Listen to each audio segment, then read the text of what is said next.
திறந்து நான் வாசிக்கலாம். நீதிமொழிகளின் புத்தகம் 23:5. நீதிமொழிகள் 23:5. இல்லாமல் போகும் பொருள் மேல் உன் கண்களை பறக்க விடுவானேன். அது கழுகை போல சிறகுகளை தனக்கு உண்டு பண்ணி கொண்டு ஆகாய மார்க்கமாய் பறந்து போகும். ஆமென். நாம் ஜெபிக்கலாம். நல்ல தகப்பனே, நாங்கள் உமக்கு நன்றி செலுத்துகிறோம்.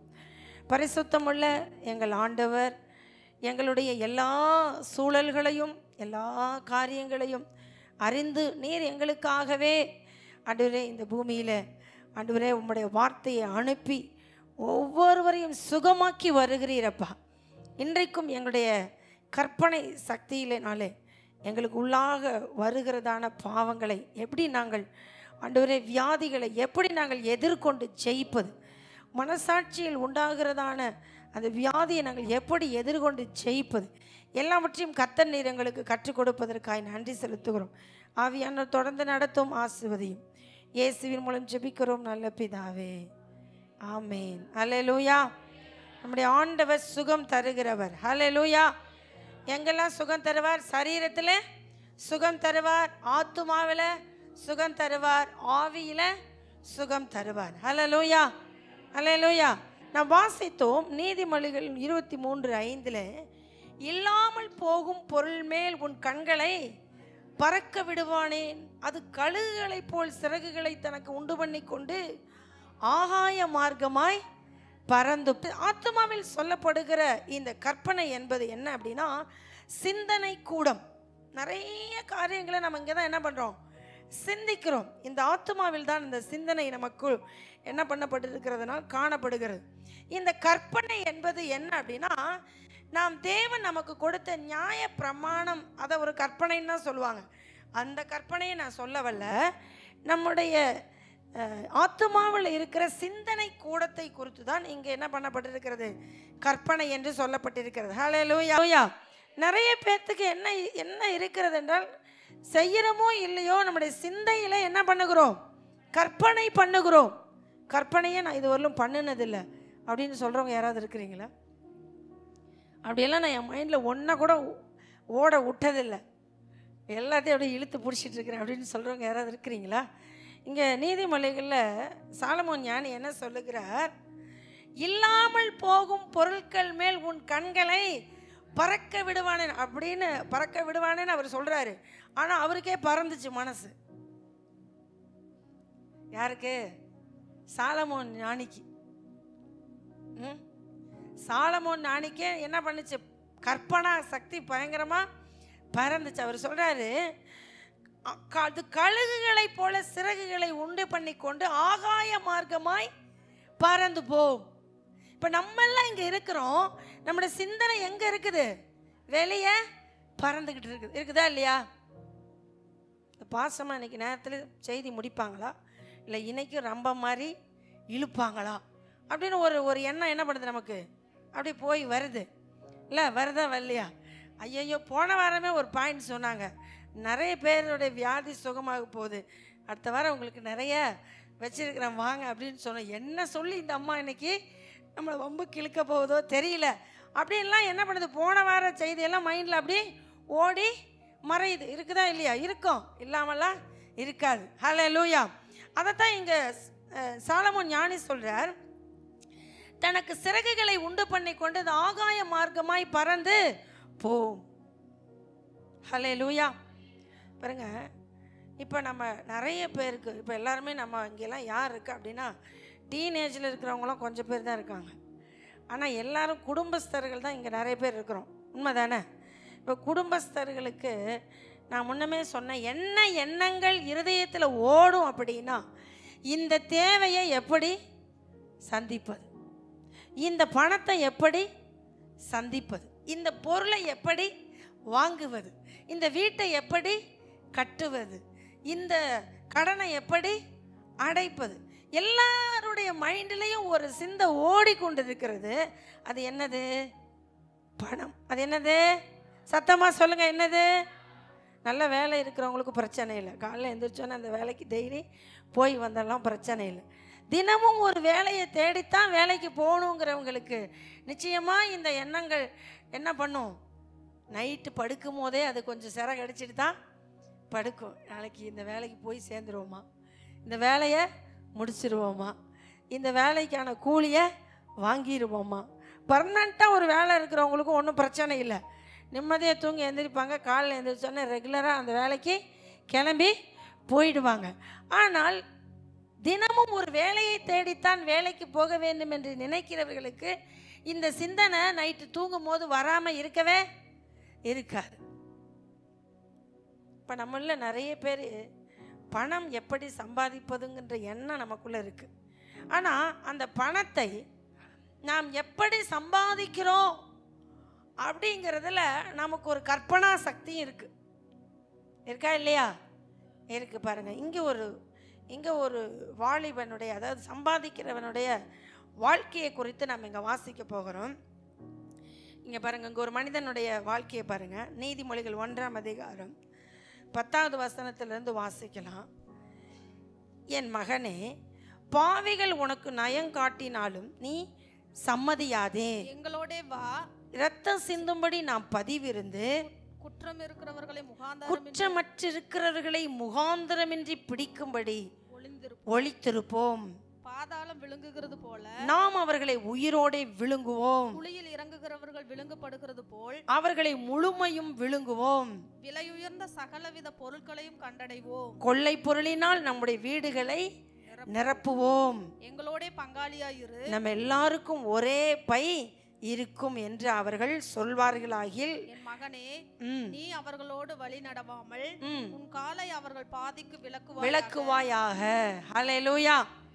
நீங்க காலையில வேலைக்கு போகும்போது கவனிங்க, காலையில நீங்கள் சம்பாதிக்க வேலைக்கு போகும்போது உங்களுடைய அபிப்பிராயம், உங்களுடைய எண்ணங்களிலே என்ன வருகிறது என்றால், நிறைய பேர் வேலையை உத்தமமாக செய்கிறீங்க. உத்தமமாக செய்கிறவங்கெல்லாம் கையை உயர்த்துங்க. நான் வேலைக்கு போனால் உத்தமமாக வேலை செய்வேங்க, பர்ஃபெக்டாக வேலை செய்வேன், என் வேலை நல்லா இருக்குன்னு மற்றவங்க சொல்கிற அளவுக்கு வேலை செய்வேன். ஒரு சிலர் இருக்காங்க, டைம் பார்த்துட்டே இருப்பாங்க. காலையில் வேலை ஆரம்பிக்கும் போதே டைம் பார்த்துருவாங்க. இன்னைக்கு ஓனர் எங்கேயாவது வெளியே போயிட்டாருன்னா வேலை என்ன பண்ணுவோம், சோம்பலாக டல்லாக செய்வோம். அவங்க தான் யார் அப்படின்னா, இப்படிப்பட்ட எண்ணங்கள் உடையவர்கள். என்னது, சம்பாதித்து பணத்தை பைக்குள்ள போடணுங்கிற எண்ணம் இருக்கு, ஆனா வேலை செய்ய வேண்டும் என்ற எண்ணம் கிடையாது.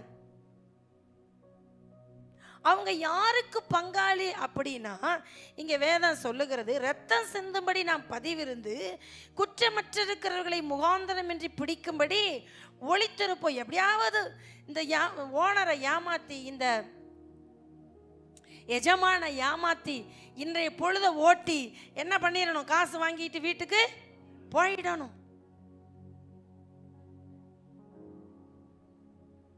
அவங்க நினைவு அப்படிதாங்க இருக்கும். நான் உங்களை சொல்லல, அப்படி இருக்கிறவங்கள சொல்றேன். அல்லேலூயா, அல்லேலூயா. இப்படிப்பட்ட கற்பனையை உடையவர்கள், இப்படிப்பட்ட எண்ணங்களை உடையவர்கள் வேதம் சொல்லுகிறது, அவர்கள் தங்கள் இரத்தத்துக்கே பதிவிருக்கிறார்களாம். அவர்கள் யாராமா, தங்கள் இரத்தத்துக்கே பதிவிருக்கிறார்கள் அப்படின்னு சொல்றார். அதனால என்ன சொல்றார், என் மகனே, நீ அவர்களோடு வழி நடவாமல் உன் காலை அவர்கள் பாதைக்கு விளக்குவாயாக. இப்படிப்பட்ட மக்கள், இவங்களுடைய சிந்தனை கூட முழுவதும் எப்படி ஏமாத்தலாம் அப்படிங்கிறதா எங்க இருக்கும், மைண்ட்ல இருக்கும். எப்படி இருக்கும், எப்படி ஏமாத்தலாம். அதே அதிகாரம் 19வது வசனம் பாருங்களேன். பொருளாசை உள்ள எல்லாருடைய வழியும் இதுவே, இது தன்னை உடையவர்களின் உயிரை வாங்கும். ஒரு நாளும் நாம் அப்படி என்ன பண்ணக்கூடாது, இருக்கக்கூடாது. நம்முடைய வேலைக்கு நாம் புறப்படும் பொழுது ஏமாற்றலாம் என்ற கற்பனை சிந்தனை கூடத்தில் வச்சுக்கிட்டு என்ன பண்ணக்கூடாது, போக கூடாது. இன்னும் இதுலயே பெஸ்டா நம்ம மக்கள் இருக்காங்க. வேலையவே ஆரம்பிச்சிருக்க மாட்டாங்க, பிஸ்னஸே ஆரம்பிச்சிருக்க மாட்டாங்க. ஆனால் தான் பெரிய பிஸ்னஸ் செய்து தான் பெரிய ஆளாக போகிற மாதிரி மற்றவரிடத்தில் சொல்லி கடன் வாங்கி என்ன பண்ணுவாங்கன்னா, பெரிய பந்தா பண்ணுவாங்க. வாங்கினது கடன், அப்போ தான் கார் வாடகைக்கு எடுத்துக்கிட்டு ஊர் சுற்றுவாங்க. பார்த்துருக்கிறீங்க இது மாதிரி ஆள்களை? வாங்கினது என்னது? கடன், கற்பனை. இப்படி நான் முதலீடு போட்டிருக்கிறேன், 1 லட்ச ரூபாய் எனக்கு என்ன வரும்? லாபம் வரும். ஒன்றுமே வந்திருக்காது. வேலையே ஆரம்பிச்சிருக்க மாட்டாங்க, ஸ்டார்ட்டே பண்ணியிருக்க மாட்டாங்க, வாடகைக்கு இடத்தையே பிடிச்சிருக்க மாட்டாங்க, என்ன பண்ணியிருக்க மாட்டாங்க, வேலைக்கான ஆட்களே பிடிச்சிருக்க மாட்டாங்க, ஒன்றுமே செஞ்சுருக்க மாட்டாங்க. ஆனால் சொல்லுவாங்க, இப்போ நான் ஆரம்பிச்சிருக்கேன் இந்த பிஸ்னஸில் மாதம் எனக்கு 1 லட்ச ரூபாய் என்ன வரும்? லாபம் வரும். இப்படிலாம் நிறைய பேர் ஏமாற்றி பொண்ணு கட்டினவங்களாம் இருக்கிறாங்க. வேலைக்கே போயிருக்க மாட்டாங்கங்க. வாரம் 3000 ரூபாய் சம்பளங்க, வாய் நிறைய சொல்லி பொய் சொல்றது. இதுதான் என்னது? சிந்தனை கூடும், கற்பனா சக்தி. கற்பனையில இப்படி நம்ம என்ன செஞ்சுக்கிட்டு இருக்கிறோம்? பாவம் செய்து கொண்டிருக்கிறோம். இந்த வியாதி யாருக்காவது இருக்கா? மனம் திரும்புங்க. இந்த வியாதி யாருக்காவது இருக்கா? வாயை திறந்தா பொய்யத்தான், பொருடாதான். யாராவது அப்படி இருக்கிறீங்களா? மனம் திரும்புங்க. உள்ளதை உள்ளபடி சொல்ல வேண்டும் என்று வேதம் நமக்கு சொல்லுகிறது. அதற்கு மிஞ்சினது தீமையினால் உண்டாயிருக்கும். நம்ம மிஞ்சி என்ன பண்ணக்கூடாது? சொல்லக்கூடாது, பேசக்கூடாது, கற்பனை பண்ண கூடாது. நாம் இல்லாததின்படி அல்ல, நமக்கு உள்ளதின்படி நாம் என்ன பண்ணணும்? சொல்லணும். அல்லேலூயா. நல்ல சத்தமா அல்லேலூயா. இன்னையில் இருந்து இப்படி ஒரு மனப்பான்மை உங்களுடைய ஆத்துமாவுக்குள்ள இருக்குதுன்னா, முதல்ல கொஞ்சம் நீங்க என்ன பண்ணுங்க, யோசிச்சு இந்த பேச்சை, இந்த மற்றவங்களை ஏமாத்துகிற இந்த பேச்சை, இப்படி பெரிய அளவில் தன்னை காண்பித்து கொள்ளுகிற இந்த என்ன சொல்றது, உங்களை அலட்டி கொள்கிற வீண் பந்தாவை நீங்க என்ன பண்ணுங்க? விடுங்க. உங்க ஆத்துமாவில் இந்த வியாதி இருக்கு. வீண் பந்தா என்ன பண்ணக்கூடாது? பண்ணக்கூடாது. இந்த வீண் பந்தா பண்ணோம்னா எனக்காவது ஒன்று பிச்சுக்கிட்டு போயிடும். வாய் தாங்க அப்படி, நீங்க போய் பாருங்க. சொல்லுவாங்க, வாய் தாங்க அப்படி, நீங்க போய் பாருங்க, அப்ப தெரியும் அங்க என்ன. நம்ம குறித்து நம்ம அறிஞ்சு கரெக்டாக என்ன பண்ணணும்? சொல்லணும். நம்ம சொல்லணும், இதில் இன்னும் படிக்கல, இந்த பகுதியில் எனக்கு இன்னும் தெளிவில்லை. படிக்கிற பிள்ளைங்களாம் இருக்கிறீங்க, படிக்கிற இந்த பகுதியில் எனக்கு இன்னும் என்ன இல்லை? தெளிவு இல்லை. இதை நான் தெளிவாக என்ன பண்ணணும்? படிக்கணும் அப்படின்னு நீங்கள் நினைக்கணும். நீங்கள் படிக்காத ஒன்றை கற்பனை பண்ணிக்கிட்டு போய் ஏதோ ஒன்று எழுதலான்னா உள்ள மார்க்கும் என்ன பண்ணிடும்? போயிடும்.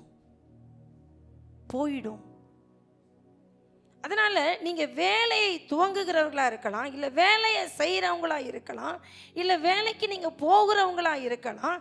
எப்படி இருந்தாலும் நீங்கள் உங்களுடைய சம்பாத்தியத்தை நேர்மையான முறையில் சம்பாதிக்க வேண்டும். அப்படி நீங்கள் செய்வீர்கள் என்றால் நீங்கள் கைப்பாடாய் சேர்க்கிறது தாங்க உங்களுக்கு என்ன பண்ணும்? சேரும். அநியாயத்தின் திரவியம் ஒன்றுக்கும் உதவாது.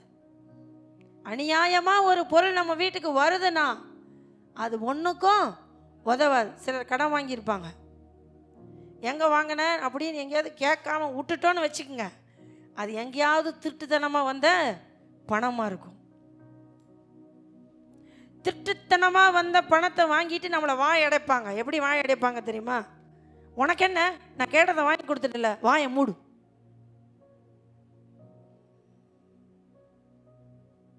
அப்படி சொல்லி வாய் அடைப்பாங்க.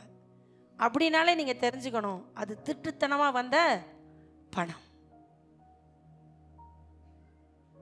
நான் இப்படி போனேன், இப்படி வேலை செஞ்சேன், இந்த சம்பாத்தியம், நான் இப்படி போனேன், இப்படி வேலை செஞ்சேன், இது இன்க்ரிமெண்ட், நான் இப்படி போனேன், இந்த நம்பர்கிட்ட இந்த கடனாக இதை வாங்கினேன், இந்த கடனை கட்டினேன், மீதி இந்த பணம் அப்படின்னு உண்மையை உங்களிடத்தில் சொல்லுவார்கள் என்றால் அதுதான் என்னது? உண்மையான பணம். நிறைய பேர் இங்கே இருக்கிறத அங்கே மாற்றி போட்டு, அங்கே இருக்கிறத இங்கே மாற்றி போட்டு பொய்யை பேசிக்கிட்டே என்ன பண்ணுறது? நம்ம எப்படியோ தப்புச்சட்டாண்டான்னு ஒரு மனசில் ஒரு எண்ணத்தை ஓட்டிக்கிட்டு நம்ம ரொம்ப நாள் காலத்தை ஓட்ட முடியாது. காலத்தை ஓட்ட முடியாது. உங்கள் சிந்தனையிலே நீங்கள் சம்பாதிக்கிற உங்க பணம் உங்கள் சிந்தனையிலே பரிசுத்தமாக இருக்கிறதா? நீங்கள் சரியான வேலையை செய்து சரியானதான் நீங்கள் வீட்டுக்கு எடுத்துகிட்டு வந்து தரீங்களா? கர்த்தர் அதை என்ன பண்ணுவார்? ஆசீர்வதிப்பார். அல்லேலூயா, அல்லேலூயா. உங்கள் வருமானம் தவறாய் எங்கேயோ இருந்து வருகிறது, நீங்கள் யாரையோ ஏமாத்தலான்னு பொய் சொல்லி அப்படி கொண்டு வந்தீங்கன்னா அது ஒரு நாள் தெரிய வரும் பொழுது உங்கள் வீட்டுக்குள்ள பிரச்சனை வரும். நான் புருஷனை ஏமாத்திடலாம், மனைவி நிறைய நம்ம பெண்கள் ரொம்ப பண்ணுற மோசம் என்னென்னா, பிறந்த வீட்டுக்கு பணத்தை கொடுத்துருவாங்க, அம்மாவுக்கு அப்பாவுக்கு தெரியாமல் பணம் கொடுத்துருவாங்க. அப்புறம் அதை மறைக்கி எவன்ட்டையாவது கந்துக்காரன்ட்ட கடன் வாங்கி வீட்டில் வச்சு என்ன பண்ணுவாங்க? ஜமாளிச்சிருவாங்க. இந்த அம்மா சில நேரம் அந்த ஆள் இருக்காத போது கடன்காரன் வந்தால் கொடுத்து ஜமாளிச்சிருவாங்க. திடீர்னு பார்த்தா இந்த அம்மா இல்லாத நேரம் கடன்காரன் வந்தால், நீ எப்போ வாங்கின இந்த கடன் எப்போ வாங்கின? அந்த ஆள் வந்துட்டு போனார், எப்போ வாங்கின அப்படிங்கும் போது பார்த்தா வீட்டுக்குள்ளே என்ன வெடிக்கும்? என்ன வெடிக்கும்? பூகம்பம் வெடிக்கும். இதெல்லாம் நீங்கள் உங்கள் கணவனை, உங்கள் மனைவியை, உங்கள் வீட்டாரை ஏமாத்துகிற சிந்தனை உங்களுக்குள் இருக்கும் என்றால், உங்கள் பெற்றோரை நீங்கள் ஏமாத்தலாம் நினைக்கிற சிந்தனை உங்களுக்குள் இருக்கும் என்றால், முதல்ல அந்த ஆத்மாவிலிருந்து அதை பிடுங்கி எரிஞ்சு வெளியே போட்டுடுங்க. சண்டை போட்டால் கூட பரவாயில்ல, உண்மையை என்ன பண்ணிடுங்க? பேசிடுங்க. அது உங்களுக்கு உங்கள் ஆவிக்குரிய ஜீவியத்துக்கு ரொம்ப ரொம்ப நல்லது. அல்லேலூயா. அடுத்து பாருங்க, அடுத்து இது வேலை செய்கிற நம்முடைய குடும்பஸ்தர்களுடைய கற்பனா சக்தியில் உள்ள பிரச்சனை. வாலிபர்களுக்கான பிரச்சனை என்ன? இப்போ நமக்கு தெரியல, நம்ம வாலிபர்கள் யூத் இருக்காங்க பாருங்க. இப்போ யூத்துக்கெல்லாம் கற்பனா சக்தியினுடைய பிரச்சனை என்ன? கற்பனையினுடைய பிரச்சனை என்ன? என்னதான் இருக்குன்னு நினைக்கிறீங்க? என்னவா இருக்குன்னு நினைக்க உங்களுக்கே தெரியும். என்னவா இருக்குன்னு நினைக்கிறீங்க? வாலிபரின் கற்பனை எல்லாம் எப்படி இருக்கும் அப்படின்னா, பார்க்குற பொண்ணெல்லாம் என்னவா இருக்கணும்? இவள் என் தோழியாக இருக்க கூடாதா? இவள் என் மனைவியாக இருக்க கூடாதா? எதிர்காலத்தில் இவள் எனக்கு மனைவியாக வர கூடாதா? இந்த பக்கம் பெண்களுக்கெல்லாம், பெண் பிள்ளைகளுக்கெல்லாம் என்ன வரும்? இவன் என்னுடைய வருங்கால தோழனாக இருக்க கூடாதா? தோழியாக இருக்க கூடாதா? அப்படின்னு கற்பனையெல்லாம் அப்படி என்ன பண்ணும்? அப்படி போகும், பறக்கும் பாருங்க, ரெக்கை கட்டிக்கிட்டு பறக்கும். நம்ம ஏற்கனவே வாசித்தோம் பார்த்தீங்களா? 23:5 ஆகாய மார்க்கமாய் பறந்து போம். அப்படியே ரெக்கை கட்டிட்டு இங்கே இருக்க மாட்டாங்க. அமெரிக்கா வரலும் ஆப்பிரிக்கா வரலும் சுற்றிட்டு வந்துடுவாங்க. என்ன நடந்திருக்காது? கல்யாணமே நடந்திருக்காது. கற்பனா சக்தி என்ன பண்ணியிருக்கோம்? ஆமாம், ஊட்டி கொடைக்கானல் எல்லாம் போய் வந்திருக்கோம். வருதா வரலையா? இல்லை ஒன்றுமே வராத மாதிரி எங்கள் பசங்க ரொம்ப பவ்யமாக, ரொம்ப திவ்யமாக, ரொம்ப சாந்தமாக, ரொம்ப பொறுமையாக இருக்கா இல்லையா? கற்பனை அது எப்படி இருக்கணும் அப்படின்னா ரொம்ப நல்லதாக இருக்கணும். இங்கே பாருங்க, வசனம் என்ன சொல்லுகிறது? நீதிமொழிகள் 6:25 பாருங்களேன். உன் இருதயத்தில் அவள் அழகை இச்சியாதே, அவள் தன் கண்ணிமைகளினால் உன்னை பிடிக்க விடாதே. கவனிங்க வாலிபர்கள், உங்கள் கற்பனா சக்தியில, உங்களுடைய கற்பனையில எந்த பெண்ணுடைய அழகையும் உள்ள கொண்டு வந்து நீங்க உருட்டக்கூடாது. சரி, அழகோடலாம் வாழ முடியாது பசங்களா, அழகோடலாம் வாழ முடியாது பிள்ளைகளா. அதெல்லாம் ஒரு கவர்ச்சி, காணல் நீர். அழகோடு உங்களால் வாழ்க்கை நடத்த முடியாது. குணத்தோடத்தான் வாழ்க்கை நடத்த முடியும். நிறைய பேர் அழகை பார்த்து கல்யாணம் பண்ணிக்கிட்டு போய் அம்போன்னு உட்காந்துருக்கிறவங்க நிறைய பேர் இருக்கிறோம். இவங்களுடைய கற்பனா சக்தியில் எந்த அழகையும் எங்கே கொண்டு வந்துடக்கூடாது? இருதயத்துக்குள்ள கொண்டு வந்துட கூடாது. Number 1 point. நம்பர் 2, உங்களையும் யாருடைய இருதயத்துக்குள்ளும் கொண்டு போகாதபடி கர்த்தருக்குள்ள நீங்க உங்களை காத்து கொள்ளணும். அல்லேலூயா சொல்லுங்க. உங்களையும் யாரும் தான் இருதயத்துக்குள்ள என்ன பண்ணிடக்கூடாது? வச்சிடக்கூடாது. அதுவும் உங்களுக்கு டிஸ்டர்ப் ஆகும். ஏய் நீ நேற்று போட்டு வந்த சட்டை ரொம்ப நல்லா இருக்கு தெரியுமா, ஏன் அவன் உனக்கு மெசேஜ் அனுப்புகிறான், நீ வாயை திறந்து சொன்ன செல்ஃபோன் நம்பர் ஆள் உண்மைதானே, நீ என்னதுக்கு நம்பர் கொடுத்த, ஓ எனக்கு மெசேஜ் அனுப்புகிறான் எனக்கு பயமாக இருக்குது நான் போக மாட்டேன், நீ ஏன் நம்பரை கொடுத்த? புரியுதா உங்களுக்கு? யாருடைய அழகையும் இருதயத்தில் கொண்டு வந்து வைக்கக்கூடாது. யாரோட இருதயத்துக்குள்ளும் நீ என்ன பண்ணக்கூடாது, போயிடக்கூடாது.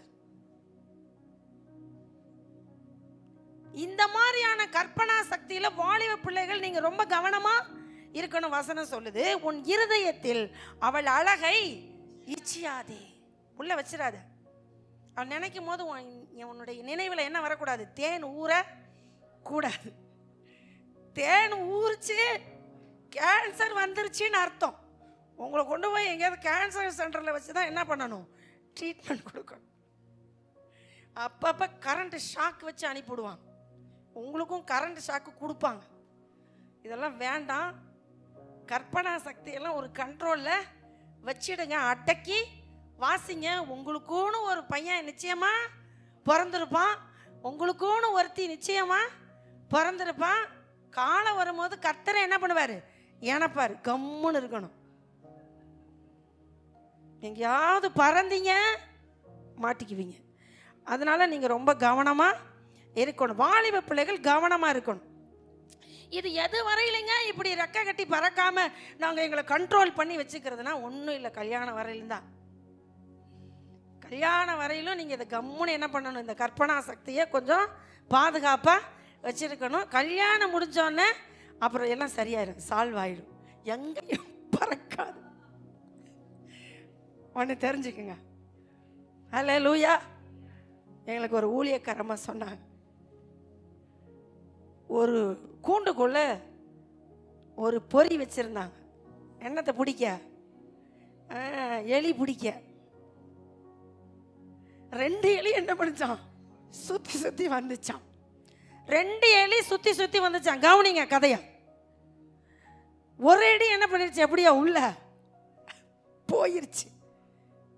இப்போ வெளியே நின்ன எலி சொல்லிச்சா, ஏய் எப்படா என்னை விட்டுட்டு நீ உள்ள போன அப்படின்னு அது என்ன பண்ணிச்சான், கேட்டுச்சான். வெளியே நிற்கிற எலி என்ன சொல்லுது, நான் எப்படா உள்ள போவேன் உள்ள போவேன். உள்ள இருக்கிற எலி சொல்லுது, சொல்லிட்டீங்க பாருங்க, நான் எப்படா வெளியே வருவேன் வருவேன். மாட்டிக்கிட்டு என்ன பண்றேன், முழிக்கிறேன். நிறைய பேர் மாட்டிக்கிட்டு முழிக்கிறோம், வேற வழியும் இல்லை. பாருங்க சத்தம் எங்களுக்கு முன்னாடி பிரசங்கம் வருது, வேற வழியும் இல்லை. கடைசி வரலும் இந்த ஆளோட தான் குப்பை கொட்டணும். அப்ப நம்ம உள்ள இருக்கிற நாம என்ன சொல்லுவோம்னா, ஏய் உள்ள வர்றதே வர்ற, நல்ல இடத்துக்கு போய் சேர்ந்துடு, என்ன மாதிரி நீ என்ன பண்ணாத, மாட்டிக்கிட்டு முழிக்காத அப்படின்னு வெளியே இருக்கிற எலியை பார்த்து உள்ள இருக்கிற எலி சொல்லிச்சான். இதான் என்னது, வாலிபர்களுக்கு இருக்கிற பிரச்சனை. அதனால நல்லதை என்ன பண்ணுங்க, சிந்திங்க. நீங்க உங்க மணவாளனோட இயேசுவோட எவ்வளவு நேரம் செலவு பண்ண முடியுமோ அவ்வளவு நேரம் உங்க மணவாளனாகி இயேசுவோட செலவு பண்ணுங்க. இது போல ஒரு தருணம் உங்களுக்கு இனி வாழ்க்கையில வரவே வராது. நல்லா சொல்றேன், இது போல ஒரு தருணம் வாலிபர்களே உங்களுக்கு வரவே வராது. திருமணம்னு ஒன்று ஆச்சுன்னா அவ்வளோதான், நீங்கள் ஜென்ரல் ஜெயிலுக்குள்ளே லாக் பண்ணிட்டாங்கன்னா கல்யாணம் முடிக்க மாட்டேன்னு சொல்லக்கூடாது. பவுல தான் சொல்றாரு, உன் பிள்ளைக்கு உன் பையனுக்கு திருமணம் முடிச்சு கொடுக்கணுங்கிற தேவை இருந்ததுன்னா நீ திருமணம் முடிச்சு கொடு, அது நல்லதுங்கிறார். அதனால நிச்சயமாக உங்கள் வாழ்க்கையில் அதெல்லாம் நடக்கும். அது வரையிலும் நீங்கள் என்ன பண்ணக்கூடாதுன்னா எங்கேயும் உங்கள் இருதயத்தை பறக்க விடக்கூடாது. யாருடைய அழகையும் உள்ளே கொண்டு வந்து இச்சிக்க கூடாது. யாருக்கிட்டையும் நீங்களும் மாட்டிக்கிட்டு தவிக்க கூடாது. கற்பனா சக்தியில் இதெல்லாம் பாவத்தில் நடக்கும். ரொம்ப கவனமாக இருக்கணும். நீதிமொழிகள் 7ஆம் அதிகாரம் 25 வாசிக்கலாம் பாருங்க. உன் இருதயம் அவள் வழியிலே சாய வேண்டாம். அவள் பாதையில் மயங்கி திரியாதே. அவள் அநேகரை காயப்படுத்தி விலப்பண்ணினாள். பலவான்கள் அநேகரை கொலை செய்தாள். அவள் வீடு பாதாளத்துக்கு போகும் வழி. அவள் மரண அறைகளுக்குள்ளே கொண்டு போய் விடும். தேவையில்லாத ஒரு நபரை நீங்க சிக்கிட்டீங்கன்னா எங்க கொண்டு போய் விட்டுருமா? மரணத்துக்கே கொண்டு போய் விட்டுரும். அல்லேலூயா. சில பிள்ளைங்க, வாலிப பிள்ளைங்க பார்த்தீங்கன்னா வாழ்க்கையில் மெலிஞ்சிக்கிட்டே போவாங்க. நீங்கள் அவங்கள கவனிக்கணும். அவனுக்கு ஏதோ நோவு வந்திருக்குதுன்னு அர்த்தம்.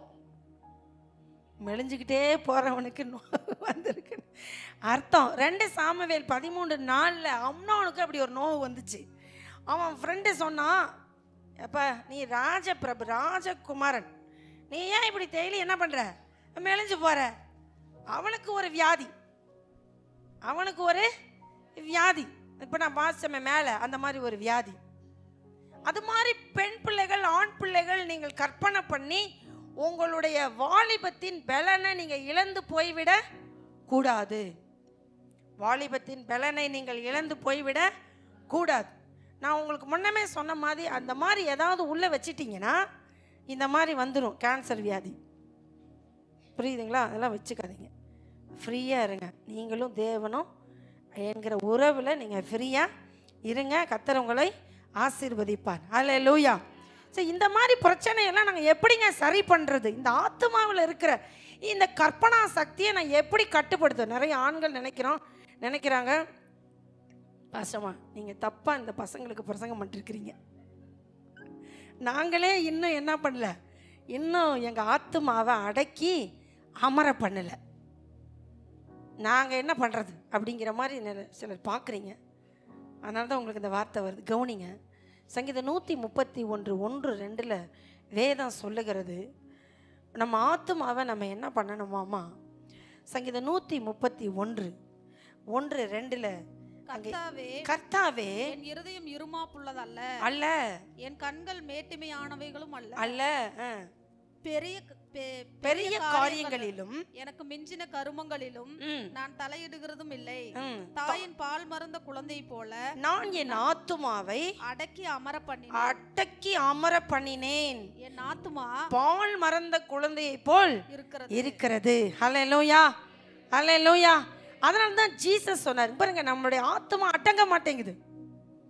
ஆத்மாவில் என்ன இல்லை? அடக்கம் இல்லை, இச்சை அடக்கம் இல்லை. கல்யாணம் பண்ணவங்களுக்கு இந்த பிரச்சனை இருக்குது. இந்த ஆத்மா அடங்காதது எண்ணத்தில் அப்படின்னா நம்முடைய எண்ணங்களை, சிந்தைகளை, கற்பனைகளை என்ன பண்ண மாட்டேங்குது? அடக்கி அமர பண்ணாமல் பறக்க விட்டுக்கிட்டு இருக்கிறோம். எங்கே விட்டுட்டு இருக்கிறோம்? பறக்க விட்டுட்டு இருக்கிறோம். தாவீது சொல்றார், தாவீதுக்கு இந்த பிரச்சனை இருந்துச்சுல்ல, அவர் சொல்றாரு, தாயின் பால் மறந்த குழந்தையை போல அப்படி சொல்றாரு. ஜீசஸ் அதான் சொல்றாரு, நீங்கள் இந்த குழந்தைகளை போல மாறாவிட்டால் நீங்கள் தேவனுடைய ராஜ்யத்துக்குள் பிரவேசிக்க மாட்டீர்கள். குழந்தை தன்மை நமக்கு வேணும். குழந்தையை போல பாவம் அறியாத, பாவத்தை வெறுக்கிற, இந்த வியாதியை வெறுக்கிற, இந்த சிந்தனை கூடத்தில் ஒரு கட்டுப்பாட்டை கொண்டு வருகிற தேவ பிள்ளைகளாய் நாம் வாழணும், வாழ பழகணும். அதுக்கு என்ன பண்ணுறது? உங்களுக்கு கடைசி அதுக்கான ஆன்சர் உங்களுக்கு சொல்கிறேன். இதெல்லாம் எங்கே இருக்கிறது என்றால் மனசாட்சியில் உள்ள கற்பனையில் இருக்கிறது. நல்லா சொல்லுங்க. அதாவது ஆத்மாவில் இருக்கிற கற்பனையில் இப்படிப்பட்ட வியாதி இருக்கிறது. திருமணம் முடிச்சு கூட ஒரு அடக்கம் நமக்கு என்ன பண்ண மாட்டேங்குது? வர மாட்டேங்குது. திருமணம் முடிச்சா என்ன வந்துடணும்?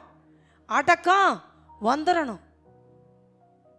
திருமணம் முடிக்கலைன்னா அடங்காம தெரியலாமான்னு கேட்கக்கூடாது. உடனே திருமணம் முடிக்கலைனாலும் என்னவா இருக்கணும்? கட்டுப்பாட்டுக்குள்ளதான் இருக்கணும். பாவம் செய்யக்கூடாது. வியாதி வந்துடும். வாலிபத்தில் நீங்கள் உங்கள் வாழ்க்கையை பரிசுத்தமாய் எவ்வளவு காத்து கொள்கிறீர்களோ அவ்வளவாய் உங்கள் வாழ்க்கையில என்ன இருக்கும்னா சுகம் இருக்கும், ஆரோக்கியம் இருக்கும். உன் அலங்கத்துக்குள்ளே சுகம், சமாதானம். உன் அரண்மனைக்குள்ளே சுகம். அல்லேலூயா, அல்லேலூயா. சின்ன வயதுல நம்ம மனம் போல இஷ்டம் போல வாழ்ந்தோம்னா வாலிப வயதை கடந்து வரும்போது நமக்கு என்ன வந்துடும்? வியாதி வந்துடும். இது ஆத்மாவில் உள்ள பிரச்சனை. இந்த வியாதி வராம இருக்கணும். வந்த வியாதி வெளியே போகணும்னா நம்ம என்ன பண்ணணும்னா தேவனை ஆராதிக்கணும். அதான் உங்களுக்கு பின்னாடி உங்களுக்கு வழி சொல்லித்தரேன். இன்னும் நிறைய இருக்குது, அதனால உங்களுக்கு வேகமாக போகிறேன்.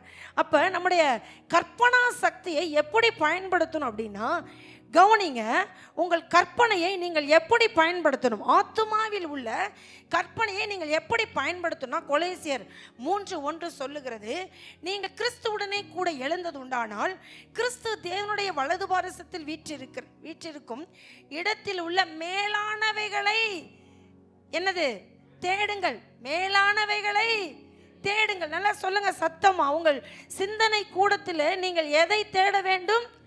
மேலானவைகளை தேட வேண்டும். அல்லேலூயா. அது யாருடைய சிந்தனை?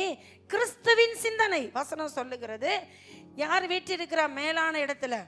நீங்கள் கிறிஸ்துவுடனே கூட எழுந்தது உண்டானால் கிறிஸ்து தேவனுடைய வலது பாரசத்தில் வீற்றிருக்கும் இடத்தில் உள்ள மேலானவைகளை தேடுங்கள். எப்படி ஆண்டவர் பிதாவின் வலது பாரிசத்தில் உயர்த்தப்படுகிற அளவுக்கு தன்னை கீழ்ப்படுத்தினாரோ அதுபோல உங்கள் சிந்தனையை கட்டுப்படுத்தி மேலான கற்பனையை நீங்களும் நானும் என்ன பண்ணணும்? வளர்த்து கொள்ளணும். அல்லேலூயா, அல்லேலூயா. அதனால தான் பிலிப்பியர் 4:8 அங்கே பிலிப்பியர் நிருபத்தில் பவுல் சொல்லுகிறார், உண்மையுள்ளவைகள் எவைகளோ, ஒழுக்கம் உள்ளவைகள் எவைகளோ அப்படின்னு இருக்குல்ல, அந்த வசனம் வாசிங்க. உண்மை உள்ளவைகள் எவைகளோ, ஒழுக்கம் உள்ளவைகள் எவைகளோ, நீதி உள்ளவைகள் எவைகளோ, கற்புள்ளவைகள் எவைகளோ, அன்புள்ளவைகள் எவைகளோ, நற்கீர்த்தி உள்ளவைகள் எவைகளோ, புண்ணியம் எதுவோ, புகழ் எதுவோ அவைகளையே சிந்தித்து கொண்டிருங்கள். அல்லேலூயா. நான் இந்த வேலையை செஞ்சா, நான் இந்த கற்பனையை வளர்த்துக்கிட்டு பாவத்தை உள்ள அனுமதிச்சேன்னா என் புகழ் போயிடும், என் பேர் கெட்ட பேர் ஆயிடும், என்னுடைய எனக்கு வர வேண்டிய தேவனுடைய ஆசீர்வாதம் வராமல் போயிடும். அதனால நான் இதெல்லாம் ஒதுக்கி தள்ளிட்டு இயேசுவை போல நான் மேலானதை என்ன பண்ணணும்? நாடணும். அல்லேலூயா, அல்லேலூயா. நீங்கள் ஜெபிக்கிறத, வேதம் வாசிக்கிறத, நீங்கள் ஆராதிக்கிறத, பாடுகிறத, ஊழியம் செய்கிறத, கர்த்தரை ஸ்தோத்தரிக்கிறத தெரிந்து கொள்ளணும். அல்லேலூயா. இதை உங்கள் சிந்தனையில் வச்சுக்கிட்டே இருக்கணும். கர்த்தரை ஸ்தோத்தரிக்கணும். சும்மா உங்கள் நேரம் கிடைக்கும் போது தான் கர்த்தரை என்ன பண்ணணும்? ஸ்தோத்தரிக்கணும். நல்ல காரியங்களை சிந்திக்கணும். இயேசுவை குறித்த நல்ல காரியங்களை நீங்கள் என்ன பண்ணணும்? சிந்திக்கணும். இதை சிந்தனை கூடத்தில் நீங்கள் கொண்டு வந்து வச்சிருந்தா கர்த்தர் உங்களை என்ன பண்ணுவாராம்? அங்கே வேதம் சொல்லுகிறது, அவைகளையே சிந்தித்து கொண்டு இருங்கள். அதுதான் என்னத்தை கொண்டு வரும்? புகழை கொண்டு வரும். அடுத்து நற்கீர்த்தியை என்ன பண்ணும்? கொண்டு வரும். புண்ணியத்தை என்ன பண்ணும்? கொண்டு வரும். கற்பை நமக்கு பாதுகாக்கும். நல்ல ஒழுக்கத்தை நமக்கு கொடுக்கும்.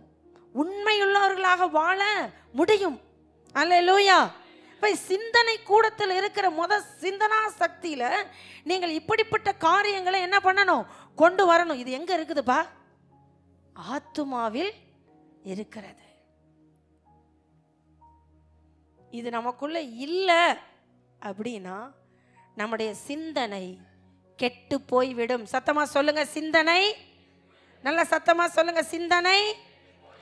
அப்படி கெட்டு போன சிந்தனை எப்படி இருக்குன்னா, இன்னைக்கு ரோமர் 1ஆம் அதிகாரத்தை வாசிச்சல்ல, அவர்களை கேடான இச்சை ரோகங்களுக்கு ஒப்பு கொடுத்தார். யாரை தெரியுங்களா? சிருஷ்டிகரை தொழுது சேவியாமல் சிருஷ்டியை தொழுது சேவித்த ஜனங்களை தேவன் என்ன செய்தார்? இச்சை ரோகங்களுக்கு ஒப்பு கொடுத்தார். கர்த்தரை அறியும் அறிவை பற்றி கொண்டிருக்க மனதில்லாமல் இருக்கிறவர்களுக்கு இப்படிப்பட்ட கேடான சிந்தனை உள்ளே வந்து நம்முடைய புண்ணியத்தை, புகழ்ச்சியை, மேன்மையை தடை செய்து விடும். அல்லேலூயா. அதனால்தான் ஆத்துமாவில் இப்படிப்பட்ட வியாதியை நாம் வைத்து கொள்ளாமல் நம்ம ரொம்ப கவனமா இருக்கணும். அல்லேலூயா, அல்லேலூயா. எத்தனை பேருக்கு இந்த பிரச்சனை இருக்குன்னு எனக்கு தெரியாது. ஆனால் கர்த்தர் இன்றைக்கு உங்களோட பேசி கொண்டிருக்கிறார். முதல்ல ஆத்துமாவில் இருக்க அந்த வியாதியை நீங்கள் என்ன பண்ணுங்க? வெளியே ஏற்றணும், வெளியேற்றிடணும். அல்லேலூயா. பாருங்க, நீங்கள் 1ஆம் அதிகாரத்தில் அந்த வசனம் சொல்லப்பட்டிருக்கிறது 21. அவர்கள் தேவனை அறியும் அறிவை அறிந்தும், தேவனை அறிந்தும் அவரை தேவன் என்று மகிமைப்படுத்தாமலும் ஸ்தோத்தரியாமலும் இருந்து தங்கள் சிந்தனைகளினாலே வீணரானார்கள். உணர்வில்லாத அவர்களுடைய இருதயம் இருளடைந்தது. 28 பாருங்க. தேவனை அறியும் அறிவை பற்றி கொண்டிருக்க அவர்களுக்கு மனதில்லாதிருந்தபடியால் தகாதவைகளை செய்யும்படி தேவன் அவர்களை கேடான சிந்தைக்கு ஒப்பு கொடுத்தார். அல்லேலூயா. ஏன் உங்களுக்குள்ள கேடான செயல் வெளிப்படுகிறது என்றால் அது உங்கள் சிந்தனையில வந்து முதல்ல என்ன பண்ணிருது? உட்கார்ந்துருது. அப்ப நம்முடைய ஆத்மாவில் இருக்கிற சிந்தனா சக்தி என்பது ரொம்ப கவனமாய் கையாளப்பட வேண்டிய ஒன்று. இதை நம்ம சரியா நம்ம கையாளப்படலை அப்படின்னா கேடான இச்சை ரோகங்களுக்கு நம்மளை ஆண்டவர் என்ன பண்ணுவார்? விட்டு விடுவார், ஒப்பு கொடுத்து விடுவார். நம்முடைய வாழ்க்கை என்ன ஆயிரும்? கெட்டு போயிடும். இந்த ஆத்மா நல்லா கவனிச்சுக்குங்க. ஆத்மாவுக்கு ஒரு ஒரு ஒரு தன்மை இருக்கிறது. இந்த ஆத்மாவுக்கு ரெக்கார்டிங், ஒரு வாழ்க்கையில் நீங்கள் பார்க்குற, நீங்கள் காதில் கேட்கிற எல்லாத்தையும் ரெக்கார்ட் பண்ணுகிற தன்மை இந்த ஆத்மாவுக்கு இருக்கிறது.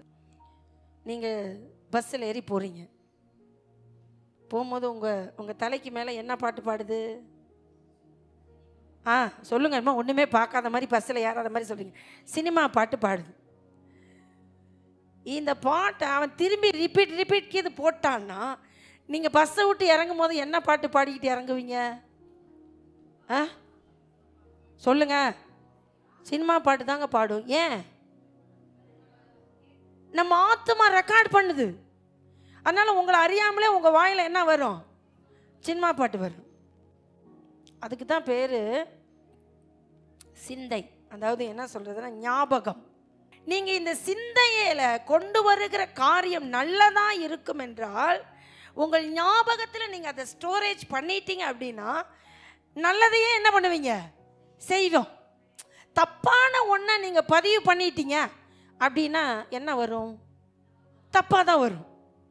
புரியுதுங்களா? ஆனால் ஜீசஸ் சொன்னார், நல்ல மனுஷன் தன் இருதயமாகிய பொக்கிஷத்திலிருந்து நல்லவைகளை எடுத்து காட்டுகிறான். பொல்லாத மனுஷன் தன் இருதயமாகிய பொக்கிஷத்திலிருந்து பொல்லாதவைகளை எடுத்து காட்டுகிறான். அது இப்படி எங்க பொல்லாத மனுஷன் வந்தான்? சிந்தனையில வந்த அந்த பாவம், அந்த வியாதி உங்களை தவறானதுக்கு நேரம் என்ன பண்ணிடுது? வழி நடத்திடுது. அதனால நீங்க ஒவ்வொருத்தரும் நல்லதை என்ன பண்ணணும்? சிந்திக்கணும். மேலானதை சிந்திக்கணும். தவறானதை என்ன பண்ணக்கூடாது? சிந்திக்கவே கூடாது. சிந்தனை என்பது மிக முக்கியமான ஒன்று. இதிலிருந்து தான் ஒரு மனிதன் நல்லவனாகவும் கெட்டவனாகவும் என்ன பண்ணுது? மாற்றுகிறது. அதனால் நல்லதை சிந்திங்க. இதை நல்லதை சிந்திக்கிறதுக்கு எங்கேப்பா போகிறதுனா நீங்கள் எங்கேயும் போவேன்னா இங்கே வந்து தேவனுடைய ஆலயத்தில் தேவனை ஆராதிங்க. ஹல்லேலூயா, ஹல்லேலூயா. அதான் கடைசியாக உங்களுக்கு சொல்லித்தர போகிறேன். கலாத்தியர் நிருபத்தில் அதை நம்ம உங்களுக்கு பின்னாடி தான் சொல்லித்தருவேன். அது என்ன பண்ணனா இதெல்லாம் மாறும் அப்படிங்கிறத உங்களுக்கு நான் சொல்லித்தருவேன். சரி, ரைட். அடுத்து பாருங்கள். இந்த மேலானதை நீங்கள் நாடுங்கன்னு ஜீசஸ் சொல்லிட்டார். என்ன அப்படின்னா 3 காரியங்களை தேவனுடைய பிள்ளைகள் மேலானதை நாடணும். முதலாவது அன்பை நாடணும். 1 கொரிந்தியர் 14:1 நான் வாசிக்கிறோம். அன்பை நாடுங்கள். அதை தான் ஜீசஸ் மத்தேயு 22:37-38 சொல்கிறாரு. முதல்ல உன் தேவனிடத்தில் என்ன கூறு? அன்பு கூறு. ரெண்டாவது உன்னிடத்தில் அன்பு கூறுவது போல உன் பிறனிடத்திலும் அன்பு கூறு. அன்பை வளர்த்துக்குங்கிறார். அன்பை நாடுங்கள். ஹல்லேலூயா. அன்பை நாடுறது ரொம்ப கஷ்டங்க. நமக்கு நன்மை செஞ்சவனுக்கே நம்மளால் என்ன பண்ண முடியல, நன்மை செய்ய முடியாமல் தவிக்கிறோம். தீமை செஞ்சவனுக்கு நன்மை செய்கிறது என்பது அன்பு இருந்தால் மட்டும்தான் என்ன பண்ண முடியும்? செய்ய முடியும். அதனால் அப்படிப்பட்ட மேலானதை கிறிஸ்து செய்தார். நாமளும் என்ன பண்ணணும்? அப்படி செய்யணும். நல்லதை சிந்திங்க. முதலாவது அன்பை நாடுங்கள். ரெண்டாவது ஞான வரங்களை விரும்புங்கள். ஞான வரம் என்னென்ன வரம் இருக்குது அப்படியே நீங்கள் 1 கொரிந்தியர் 12ஆம் அதிகாரத்துக்குள்ளே அப்படி வந்தீங்கன்னா 8-10 அங்கே இருக்குது. என்னென்ன வரம் அப்படின்னு இருக்குது. போடுங்க, அதை ஒரு முறை வாசிக்கலாம். 1 கொரிந்தியர் 12:8-10 வரங்களை நாடுங்கள். என்ன வரம்? அது ஞான வரம். எப்படி எனில் ஒருவனுக்கு ஆவியினாலே ஞானத்தை போதிக்கும் வசனமும், வேறொருவனுக்கு அந்த ஆவியினாலே அறிவை உணர்த்தும் வசனமும், வேறொருவனுக்கு அந்த ஆவியினாலே விசுவாசமும், வேறொருவனுக்கு அந்த ஆவியினாலே குணமாக்கும் வரங்களும், அடுத்து வேறொருவனுக்கு அற்புதங்களை செய்யும் சக்தியும், வேறொருவனுக்கு தீர்க்க தரிசனம் உரைத்தலும், வேறொருவனுக்கு ஆவிகளை பகுத்தறிதலும், வேறொருவனுக்கு பற்பல பாஷைகளை பேசுதலும், வேறொருவனுக்கு பாஷைகளை வியாக்கியானம் பண்ணுதலும் அளிக்கப்பட்டிருக்கிறது, அளிக்கப்படுகிறது. இப்படியெல்லாம் நம்முடைய சிந்தனை கூடத்தை நம்ம மாற்றி கர்த்தருக்காக செயல்பட ஆரம்பிச்சிட்டோன்னா இந்த கெட்ட சிந்தனையெல்லாம் நம்மளை விட்டு வெளியே போயிடும். நீ வெளியே போ, வெளியே போனால் அது போகாது. நீங்கள் உள்ளே வர வேண்டிய உள்ளே விட்டுட்டீங்கன்னா வெளியே போக வேண்டியது தானா? சத்தமாக சொல்லுங்கள், தானா? சத்தமாக, நல்ல சத்தமா போயிடும். ஹல்லேலூயா, ஹல்லேலூயா. போகுதா, நிற்கிதா, இருக்குதா, ஓடுதா? போகுதா, நிற்கிதா? போகுது, போகணும். அதுக்கு தான் தேவன் பேசி கொண்டிருக்கிறார். மூன்றாவது, அடுத்து பாருங்க, தீர்க்க தரிசன வரங்களை விரும்புங்கள். அந்த வசனத்திலே சொல்லப்பட்டிருக்கு, 1 கொரிந்தியர் 14:1 சொல்லப்பட்டிருக்குது, தீர்க்க தரிசன வரங்களை விரும்புங்கள், விரும்புங்கள். இப்போ இந்த வரம் என்ன செய்யணும்? அதே அதிகாரத்தில் 14ஆம் அதிகாரத்தில் 24, 25 பாருங்க. நீங்கள் புகழ்ச்சியை தேடுறீங்களே, பெருமையை தேடுறீங்களே, நீங்கள் பெரிய ஆள் ஆகணுங்களே, அங்கே வசனம் என்ன சொல்லுது பாருங்க. 1 கொரிந்தியர் 14:24-25 பாருங்க. எல்லாரும் தீர்க்க தரிசனம் சொல்லுகையில் அவிசுவாசி ஒருவன் அல்லது கல்லாதவன் ஒருவன் உள்ளே பிரவேசித்தால் அவன் எல்லாராலும் உணர்த்துவிக்கப்பட்டும் எல்லாராலும் நிதானிக்கப்பட்டும் இருப்பான். 25, அவனுடைய இருதயத்தின் அந்தரங்கங்களும் வெளியாக்கமாகும். அவன் முகம் குப்புற விழுந்து தேவனை பணிந்து கொண்டு தேவன் மெய்யாய் உங்களுக்குள்ளே இருக்கிறார் என்று அறிக்கையிடுவான். ஹல்லேலூயா. பாருங்க, உங்க முன்னாடி சாஷ்டாங்கமா விழுந்து சொல்லுவோம், மெய்யாகவே கர்த்தர் உங்களோடு கூட இருக்கிறார். நீங்க புகழ்ச்சியை தானே விரும்புனீங்க, நீங்க மேலான இடத்தை தானே விரும்புனீங்க. அப்ப உங்களுக்கு என்ன வேணும்னா அன்பை நாடுங்கள். கிறிஸ்து வீற்றிருக்கிற மேலானவைகளாகிய அன்பை நாடுங்கள். ஞான வரங்களை விரும்புங்கள், விசேஷமாய் தீர்க்க தரிசன வரத்தை விரும்புங்கள். இதெல்லாம் நீங்க உங்களுடைய வாழ்க்கைக்குள்ள கொண்டு வந்துட்டீங்கன்னா தீமையான சிந்தனையெல்லாம் என்ன பண்ணிடும்? ஓடிடும். தீமையான சிந்தனையெல்லாம் உங்களுக்குள்ள வந்துட்டு ஓடிடும். அதுக்கு தான் நம்ம ஆவியானவரை பெற்றுக்கொண்டு நம்ம என்ன பண்ணணும்? ஆவிக்குள்ள வளரணும். அபிஷேகத்துக்குள்ள நனைஞ்சு அந்நிய பாஷையில் பேசி ஆவியானவரோடு நம்ம என்ன பண்ணணும்? தொடர்பு வைத்துக்கொண்டே இருக்கணும். ஹல்லேலூயா. முதல் பார்த்துருக்குறோம் கற்பனை. அடுத்து மனசாட்சி. என்னது? மனசாட்சி. 12:30 ஆகும், பரவாயில்லையா? மனசாட்சி. இன்னைக்கு மனசாட்சியை முடிக்காமல் என்ன பண்ணுறதில்ல, போகிறதில்ல. மனசாட்சி. எத்தனை பேருக்கு மனசாட்சி இருக்கு? நிறைய பேருக்கு செத்து போயிடுச்சே. நிறைய பேர் தூங்கிட்டு தானே இருக்கணும், செத்து போச்சுன்னு தானே அர்த்தம் இல்லை? தூங்கிட்டு இருக்கிறீங்க அப்படின்னு சொன்னால் மட்டும் முழிச்சு பார்த்துருவாங்க. அதுதான் எப்படின்னு எனக்கு தெரிய மாட்டேங்குது. நீங்கள் தூங்கிட்டு தானேங்க இருந்தீங்க அப்படின்னா முழிச்சு பார்த்துருவாங்க. அது மட்டும் அவங்க காதில் போய் சர்ன்னு என்ன பண்ணிடுது? ஆமாம், ஏறிடுது. எப்படி தான் ஏறுதுன்னு எனக்கு தெரிய மாட்டேங்குது. ஹல்லேலூயா. தூங்கிட்டு இருக்கிறவங்கெல்லாம் சூப்பர். மனசாட்சி இது எங்கே இருக்குதுன்னு நம்முடைய ஆத்துமாவில் இருக்கிறது. ஆவியிலும் ஒரு மனசாட்சி இருக்குங்க. ஆனால் இங்கே ஆத்துமாவில் இருக்கிற மனசாட்சியை நம்ம பார்க்க போகிறோம். 1 தீமோத்தேயு 1ஆம் அதிகாரம் 18வது வசனத்தினுடைய பின் பகுதி சொல்லுது, நீ விசுவாசமும் நல் மனசாட்சியும் உடையவனாய் இரு. ஹல்லேலூயா. இந்த நல்ல மனசாட்சி எங்கெங்க இருக்குது அப்படின்னா, நம்ம நல்ல மனசாட்சி நம்முடைய ஆத்துமாக்குள்ளே இருக்குது. அது என்ன பண்ணும்? ரோமர் 2:15 பாருங்க. அவர்களுடைய மனசாட்சியும் கூட சாட்சியிடுகிறதினாலும் குற்றம் உண்டு குற்றம் இல்லை என்று அவருடைய சிந்தனைகள் ஒன்றை ஒன்று தீர்க்கிறதினாலும். இப்போ மனசாட்சிக்குள்ள என்ன இருக்குதுன்னா, இது தப்பு, இது சரி. சத்தமா சொல்லுங்க, இது தப்பு, இது சரி என்று பகுத்தறிந்து ஏற்றுக்கொண்டு வாழ்கிற குணம் எதுக்குள்ள இருக்குது? ஆத்துமாவில் உள்ள மனசாட்சிக்கு. எத்தனை பேருக்கு மனசாட்சி இருக்கு? இருக்கா? இல்லை, நீங்கள் செய்யறது, நான் செய்யறது தப்பு அப்படின்னு எத்தனை பேர் ஒத்துருக்குறீங்க? இப்போ அதாவது நான் என்ன சொன்னேன், ஏதோ ஒரு காரியத்தில் நான் செஞ்சது தப்புங்க அப்படின்னு சொன்னவங்க யாராவது இருக்கிறீங்களா? நான் பண்ணது தப்பு. சிலர் இருக்காங்க, நான் தப்பே பண்ணினதே இல்லை, அப்படி சிலர் இருக்காங்க. அவங்களுக்கு என்ன கிடையாது, என்ன கிடையாது, மனசாட்சியே கிடையாதுன்னு அர்த்தம். சொல்லுங்க, நான் தப்பு பண்ணியிருக்கிறேன், கையை உயர்த்துங்க. நான் தப்பு பண்ணியிருக்கேன்ப்பா, என் மனசாட்சி சொல்லுது நான் யாரு, தப்பு செஞ்சிருக்கிறேன்னு என் மனசாட்சி சொல்லுது.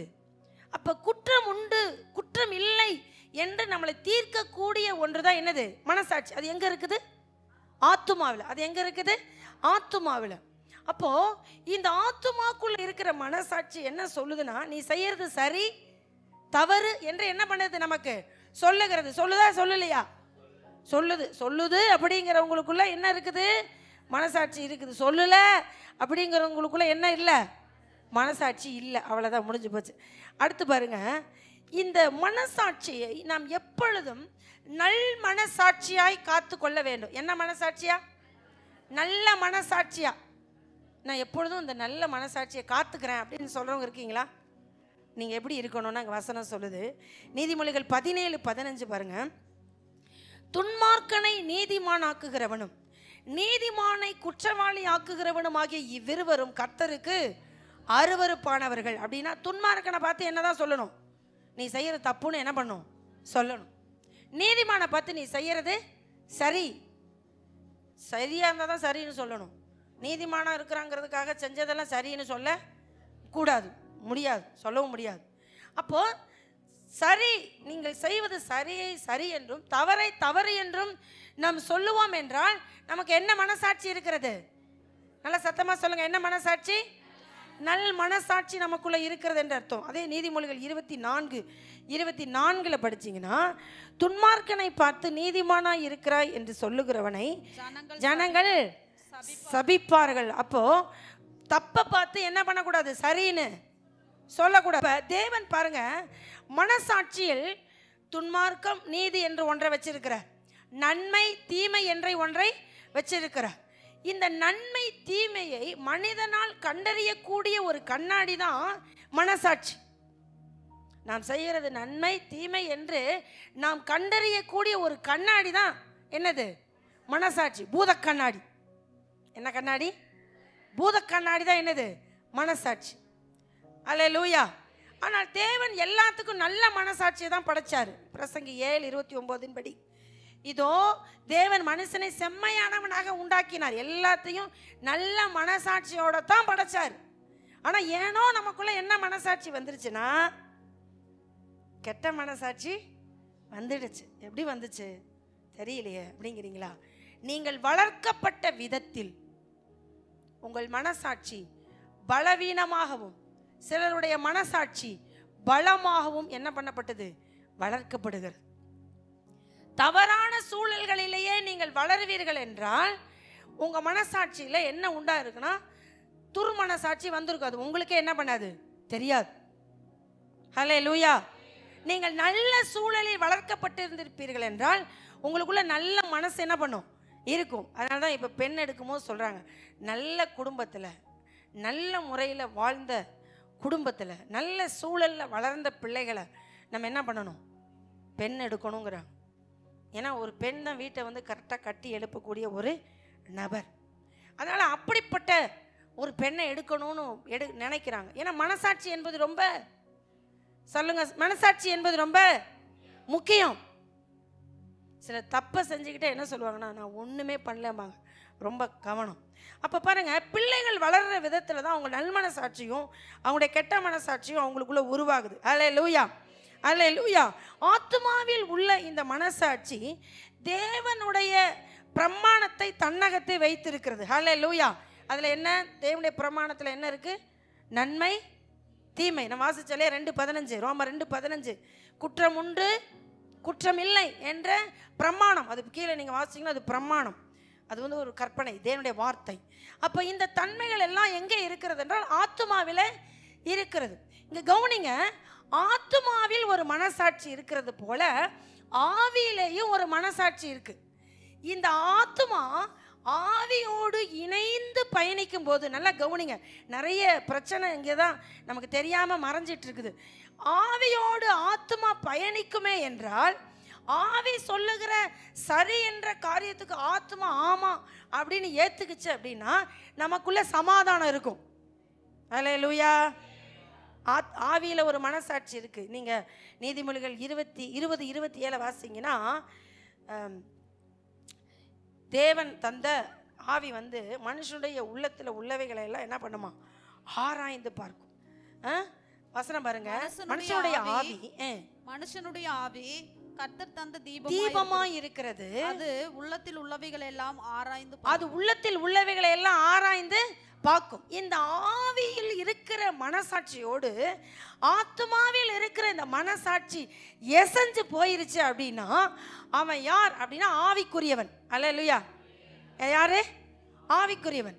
இந்த ஆவியோடு எப்பொழுதும் தேவன் கனெக்டா இருப்பார். ஆவி அவ்வளவு சீக்கிரம் வஞ்சிக்கப்படாது. ஆனால் ஆவி வஞ்சிக்கப்பட்டுச்சுன்னா மொத்தமாக க்ளோஸ், அந்த மனுஷன் ஆவிக்குரிய மரணம் அடைஞ்சிட்டான்னு அர்த்தம். அல்லேலூயா. அப்போ இந்த ரெண்டும் இணைந்து பயணிக்கும் பொழுதுதான் மனிதனுக்குள்ள என்ன உண்டாகிறது என்றால் சமாதானம். நல்லா சத்தமாக சொல்லுங்க, எத்தனை பேருக்கு சமாதானம் இருக்கு? நீங்கள் சரியாக பயணிக்கிறீங்க, ஆவியோடு நீங்கள் சரியாக பயணிக்கிறீங்கன்னு அர்த்தம். ஆவியில் இருக்கிற மனசாட்சி வந்து உங்களை தப்புன்னு சொன்னதுக்கப்புறம் உங்கள் ஆத்மாவில் இருக்கிற மனசாட்சி தப்பை ஏற்றுக்கலைன்னா உங்களுக்குள்ளேயே ஒரு போராட்டம் நடந்து கொண்டு இருக்கிறது என்று அர்த்தம். அல்லேலூயா. அல்லேலூயா. உங்களுக்குள்ள ஒரு யுத்தம் நடக்குதா? எத்தனை பேருக்கு நடக்குது? உங்களுக்குள்ள ஒரு யுத்தம் நடக்குதுன்னா இந்த ஆவிக்கும் ஆத்மாவுக்கும் இடையில என்ன நடக்குது? சண்டை நடக்குது. என்ன நடக்குது? சண்டை நடக்குது. சண்டை நடந்துச்சுன்னா எப்படியுமே உள்நாட்டு கலவரம் நடந்தால் அதிகமாக பாதிக்கப்படுவோம். இது நமக்கு வந்து உள்நாட்டு கலவரம் மாதிரி உள்ளத்துக்குள்ளே நடக்கிற போராட்டங்கள். அல்லேலூயா. புரியுதா உங்களுக்கு? நான் சொல்கிற பிரசங்கம் புரியுதா? எத்தனை பேருக்கு பிரசங்கம் புரியுது? அல்லேலூயா. உங்கள் ஆவியில் உள்ள மனசாட்சி சொல்லுகிறதுக்கு ஆத்மா ஓகே கீழ்ப்படுகிறேன்னு சொல்லிருச்சுன்னா உங்களுக்குள்ள என்ன இருக்கும்? சமாதானம் இருக்கும். அல்லேலூயா. பாருங்க, ஆத்மாவில் உள்ள இந்த மனசாட்சி வந்து ஸ்பெஷல் டாக்டர் மாதிரி. என்ன டாக்டர்? Special doctor. கரெக்டாக கண்டுபிடிச்சிருவார். அதை விட ஆவியில் இருக்கிற மனசாட்சி என்ன டாக்டர்னா, ஸ்பெஷல் டாக்டருக்கெல்லாம் சீப் டாக்டர். சொல்லுங்க, சீப் டாக்டர். அவர் வந்து ரொம்ப மைனூட்டாக இருக்கிறத கூட உங்களுக்கு என்ன பண்ணுவார்? சொல்லுவார். ரொம்ப மைனூட்டான பிரச்சனையை கூட அவர்களால் என்ன பண்ண முடியும்? கண்டுபிடிக்க முடியும். அதுதான் ஆவி. மனுஷனுடைய ஆவி கர்த்தர் தந்த தீபமா இருக்கிறது. அது உள்ளத்தில் உள்ளவைகளை எல்லாம் என்ன பண்ணும்? ஆராய்ந்து பார்க்கும். அல்லேலூயா. அல்லேலூயா. இப்போ பாருங்க, இந்த ரெண்டும் ஆவியும் ஆத்மாவும் இணைஞ்சு பயணிக்குமே என்றால் நமக்குள்ள என்ன இருக்கும்? சொல்லுங்க, சமாதானம் இருக்கும். அல்லேலூயா. அல்லேலூயா. அப்ப இந்த ஆவியும் ஆத்மாவும் இணைந்து பயணிக்கிற இந்த உள்ளான மனுஷனுக்கு பேரு தான் 2 கொரிந்தியர் 4:6 வாசிக்கிறோம். உள்ளான ஒரு புதிதான ஒரு மனுஷன். உள்ளான மனுஷன். இந்த மனுஷன் யாருன்னா மறுரூபமாக்கப்பட்ட ஒரு மனுஷன். ஹல்லேலூயா. இவனுக்கிட்ட என்ன செய்ய முடியாதுன்னா மாம்சக்கிரியை உள்ள வேலை செய்ய முடியாது. ஹல்லேலூயா. ஹல்லேலூயா. அப்போ பாருங்க, நாம் இந்த 16 வாசிச்சிடலாமா? அது உங்களுக்கு வாசிச்சாதான் புரியும். ஆனபடியினாலே நாங்கள் சோர்ந்து போகிறதில்லை. எங்கள் புறமான மனுஷனானது அழிந்தும் உள்ளான மனுஷனானது நாளுக்கு நாள் புதிதாக்கப்பட்டிருக்கிறது. அல்லேலூயா. இப்போ உள்ளான மனுஷன் புதுசாக இருக்கிறான்னா அவன் யாரோடு பயணிக்கிறான்? ஆவியோடு பயணிக்கிறான். அல்லேலூயா. அப்படி பயணிக்காத ஒருவர் இங்கே நீங்கள் வந்திருக்கலாம், சர்ச்சுக்கு நீங்கள் வந்திருக்கலாம், நீங்கள் வெளியே போய் உங்கள் மனசாட்சிக்கு விரோதமாய் உங்கள் சரீரம் சொல்லுகிற பாவ காரியத்தை செய்ய வச்சிருவோம். நிறைய பேர் ஏன் உள்ளே வரும்போது நல்லா தான் வராங்க, வெளியே போய் ஏன் பாவம் செய்கிறாங்கன்னா இந்த மனசாட்சியை என்ன பண்ணிட்டோம்? வித்துட்டோம். ஆவி சொன்னதுக்கு இந்த ஆத்மா என்ன பண்ணுறதில்ல? கீழ்ப்படுகிறதில்லை. அதனால தான் சங்கீதக்காரன் தாவீது சொல்றாரு, என் ஆத்மாவை தாயின் பால் மறந்த குழந்தையை போல அடக்கி அமர பண்ணுகிறேன்னு சொல்றாரு. புரிஞ்சுதா உங்களுக்கு? நீங்க வெளியே போய் தவறு செய்யறீங்க அப்படின்னா என்ன காரணம் அப்படின்னா, ஒன்றும் இல்லை, உங்க ஆவி சொன்னதுக்கு நீங்க கீழ்ப்படியாம உங்க சரீரம் சொன்னதுக்கு நீங்க கீழ்ப்படிஞ்சா உங்க பயணத்துல மாறுபாடு வந்துருச்சு, சமாதானம் போச்சுன்னு அர்த்தம். அல்லேலூயா, அல்லேலூயா. அப்ப இந்த ரெண்டு இணைந்து பயணிக்குது அப்படின்னா என்ன இருக்கும்? சமாதானம் இருக்கும். நீதியின் சூரியனாகிய இயேசு நமக்குள்ள உள்ள வர்றதுக்கு நம்ம இடம் கொடுத்தோம்னா நமக்குள்ள என்ன வரும்? சமாதானம் வரும். நம்ம இங்க வந்து இயேசுவே இயேசுவேங்கிறோம், ரைட்டு. ஆனா வெளியே போனோன்னே இயேசுவை தூக்கி எங்க வீசிடுறோம்? ஆமா, ஆவி சொல்லுது இயேசுவை எங்க வச்சிரு? உள்ள வச்சிரு. ஆத்மா சரின்னு உள்ள வச்சுக்கிட்டே போனா கம்முன்னு பாவம் செய்யாம இருப்போம். எடுத்து வெளியே வீசிட்டா பாவம் செஞ்சிருவோம். பாவம் செய்யறதுக்கு தான் சரீரம் தூண்டும். அதனால தான் நம்ம ஆவியோடு என்ன பண்ணணும்? பிரயாணிக்கணும். அல்லேலூயா. யாரோட பிரயாணிக்கணும்? எது இணைஞ்சுக்கணும்? ஆத்துமா இணைஞ்சுக்கணும். ஆவியில் உள்ள மனசாட்சியும் ஆத்மாவில் உள்ள மனசாட்சியும் என்ன பண்ணணும்? இணைஞ்சுக்கணும். அல்லேலூயா. அப்போ பாருங்க, இந்த ஆத்துமா ஆவியோடு ஒத்து போகாத பொழுதுதான் ஒரு போராட்டமே நடக்குது. என்ன போராட்டம்? இதான் இந்த மனசாட்சி குறித்த செய்தியே இங்கே தான் இருக்கு. பவுலுக்கு இப்படி தான் போராடிச்சு, பயங்கர பிரச்சனை. பவுல் ஒரு நாள் யோசிச்சு பார்த்தாரு, ஏய் நான் செய்யணும்னு தான் நினைக்கிறேன், அது என்ன? நான் செய்யக்கூடாதுன்னு என்னோட போராடுது, அது என்ன? நான் செய்யக்கூடாதுன்னு நினைக்கிறதையே செய்கிறேனே, அது என்ன அப்படின்னு யோசிச்சார். பாருங்க, நீங்கள் எல்லாரும் ரோமர் 7ஆம் அதிகாரத்துக்கு வாங்க. அங்கே 18வது வசனத்தில் அதை கிளியராக எழுதிட்டார் பவுல். அல்லேலூயா. அந்த வசனத்தை வாசிச்சுட்டு உங்களுக்கு தெளிவாக சொல்கிறேன் பாருங்க. அது எப்படி எனில், என்னிடத்தில், அதாவது என் மாம்சத்தில் நன்மை வாசமாய் இருக்கிறதில்லை என்று நான் அறிந்திருக்கிறேன். நன்மை செய்ய வேண்டும் என்கின்ற விருப்பம் என்னிடத்தில் இருக்கிறது, நன்மை செய்வதோ என்னிடத்தில் இல்லை. போதும். இந்த வசனத்தில் பாருங்க, ஆவி ஆராய்ச்சி பண்ணி சொல்லுது. என்ன சொல்லுது? நன்மை என்னிடத்தில் வாசமா இருப்பதில்லை என்று ஆவி சொல்லிடுச்சு. ஆவி சொல்லிடுச்சு, உன்ட்ட என்ன கிடையாது? நன்மை கிடையாது. ஒன்று ஆத்மா சொல்லுது, அப்படின்னா நான் நன்மை செய்கிறேன். இப்போ நிறைய பேர் சொல்கிறேன்ல, ஐயோ நான் ஆவிக்குரியவன் இல்லையா, அப்போ நான் ஆவிக்குரியவனாக மாறணும், ஏசு பிள்ளையாக மாறணும்னா இந்த ஆத்மா சொல்கிறதுக்கு கீழ்ப்படியணுமா அப்படின்னா நான் என்ன பண்ணுறேன்? கீழ்ப்படுகிறேன்னு சொல்லுது. அதுதான் என்னது? ஆத்துமா. நன்மை செய்ய வேண்டும் என்ற விருப்பம் என்னிடத்தில் உண்டு, அதுதான் என்னது? ஆத்துமா. அல்லேலூயா. வெளியே போனோன்னே அப்படியே நான் சொன்ன பாருங்க, இயேசுவை தூக்கி வெளியே வீசிட்டு எங்கே போயிட்டோம்? தீமை செய்கிற இடத்துக்கு போயிட்டோம். அதுதான் என்னது? சரீரம். அதான் என்னது? சரீரம். அதை தான் பவுல் சொன்னார், இந்த போராட்டம் என் வாழ்க்கையில் ரொம்ப என்ன பண்ணுது? கஷ்டத்தை கொடுக்குது. அப்போ மனசாட்சி என்ன சொல்லுகிறது? ஆத்மாவில் சொல்லுது என்ன? நன்மை செய்யணும், செய்கிறேன். இன்னையிலிருந்து இந்த குடிப்பழக்கத்தை விட்டுறேன், இன்னையிலிருந்து இந்த சண்டை போடுறதை விட்டுறேன், இன்னையிலிருந்து இந்த பிரச்சனையை நான் மாற்றிக்கிறேன், இன்னையிலிருந்து இதை விட்டுறேன். இதெல்லாம் சொல்லுது. எது சொல்லுது? ஆத்மா சொல்லுது. ஆனால் வெளியே போய் என்ன போடுறோம்? சண்டை போடுகிறோம். வெளியே போய் என்ன பண்ணுறோம்? தப்பை செஞ்ச தப்பையே செய்கிறோம். அது என்னது? சரீரம். ஹல்லேலூயா, ஹல்லேலூயா. அப்போ முடிவு என்னன்னா, நீ தப்பு செய்கிறேன்னு சொன்ன ஆவியையும் விட்டுட்டோம், செய்ய மாட்டேன் நன்மை செய்கிறேன்னு சொன்ன ஆத்மாவையும் விட்டுட்டோம். கடைசியாக சரீரம் சொன்ன தீமையை மட்டும் என்ன பண்ணிட்டோம்? செஞ்சிட்டோம். பாவம் செய்கிற ஆத்மா என்ன பண்ணும்? பாவம் செய்கிற ஆத்மா என்ன பண்ணும்? பாவத்தை ஜீசஸ் என்ன பண்ணுவார்? மன்னிப்பார். கவனிங்க, பாவத்தை ஜீசஸ் என்ன பண்ணுவார்? மன்னிப்பார். பாவத்தை ஜீசஸ் மன்னிப்பார். ஆனால் பாவத்தின் விளைவுகளோடு தான் வாழ்ந்தாக வேண்டும். அதை மட்டும் மறந்துடாதீங்க.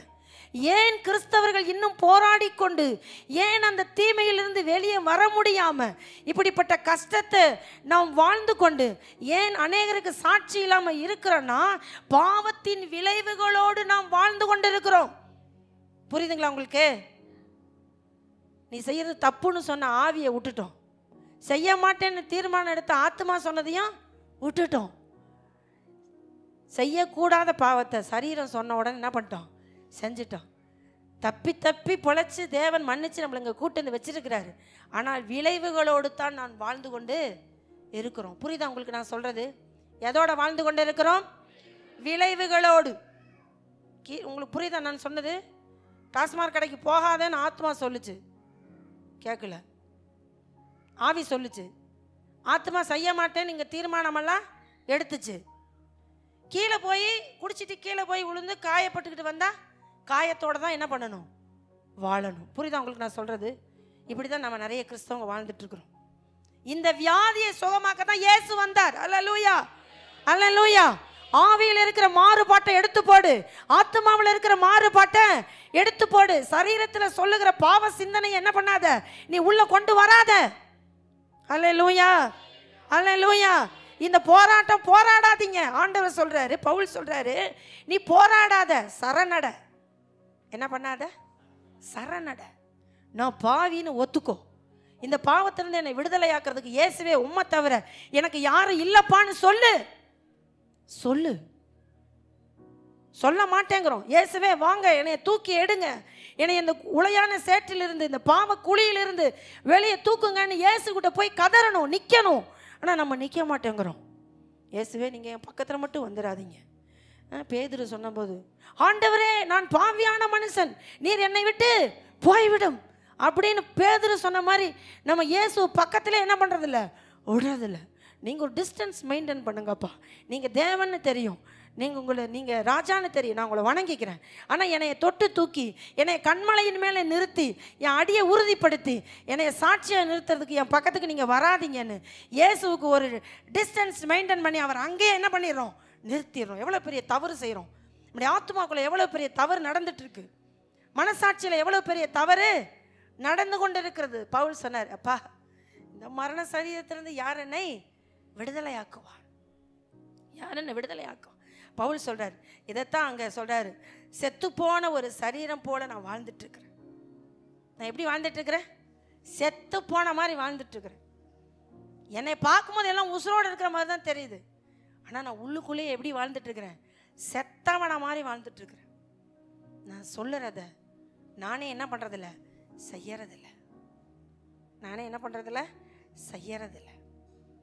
பாருங்க, தவறு செய்து விட்டோம் என்று ஆவி சொல்லுது, மனசாட்சி சொல்லுது, ஆமாம் நான் குற்றம் பண்ணிட்டேன்னு ஒத்துக்குது.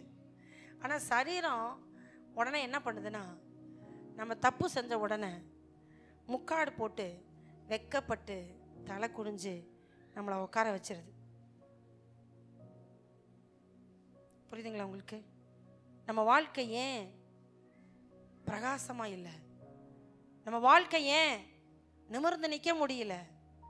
வாழ்க்கை ஏன் அநேக இடத்துல போய் பேச முடியலன்னா இப்படி இருக்கிறோம் நம்ம. பவுல் இந்த போராட்டத்தை தான் சொல்றாரு. மனசாட்சியில் நான் போராடிக்கிட்டு இருக்கிறேன். உள்ளான மனுஷன் என்ன பண்ணிட்டு இருக்கிறான்? போராடி கொண்டு இருக்கிறான். உள்ளான போராட்டத்தை தான் பவுல் என்ன பண்றாருன்னா சொல்றாரு. பாருங்க, இப்படி உள்ளான ஒரு போராட்டம் போராடுகிற ஒரு மனிதன் எப்படி இருப்பான்னா, கவனிங்க, சரியா யார்ட்டையும் பேச மாட்டான். வியாதி சொல்றேன், கவனிங்க. நீங்க சொல்றாங்கல்ல, சரியா என் பிள்ளை பேச மாட்டேங்கிறான், உள்ள ஆத்மாவில் என்ன வந்திருக்குது, வியாதி வந்திருக்குது, கண்டுபிடிங்க. ஹல்லேலூயா. பக்கத்தில் பார்த்து சொல்லுங்க, வியாதி இருக்குது தெரியுமா? நீ ஏன் யாரோடையும் பேச மாட்டேங்கிற தெரியுமா? ஏன் பேசாம வெளியே ஓடுற தெரியுமா? இப்படி ஒரு வியாதி வந்திருக்குது. நீ உள்ள போராடி இருக்கீங்கப்பா. நீங்க சொல்லுங்க, உள்ள போராடுறீங்க. போராடாதீங்க, சரணடைங்க. இயேசுவிடத்தில் என்ன பண்ணுங்க, சரணடைங்க. ரெண்டாவது பாருங்க, அதிகமான சிந்தனை உள்ளவர்கள். இவங்க ஒன்று யோசிச்சுட்டே இருப்பாங்க. நீங்கள் ஒன்று சொன்னீங்கன்னா அதை அவங்க என்ன பண்ண மாட்டாங்க, கேட்கவே மாட்டாங்க. என்ன சொன்னீங்க சொல்லுங்க, மறுபடியும் சொல்லுங்க அப்படிம்பா. ஏன்னா அவன் சிந்தனை எங்கே இல்லை, அங்கே இல்லை. மூணாவதா, சோர்ந்து போவார்கள். இப்படிப்பட்ட வியாதி உள்ளவங்க அடிக்கடி என்ன ஆயிடுவாங்க, சோர்ந்துருவாங்க.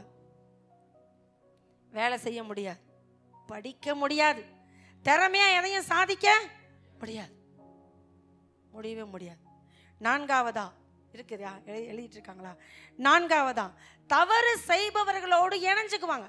நல்லா தான் நம்மளோடு இருப்பாங்க, திடீர்னு பார்த்தீங்கன்னா கோஷ்டியிலேருந்து மாறி எதிர்கோஷ்டியில் போய் நிற்பாங்க.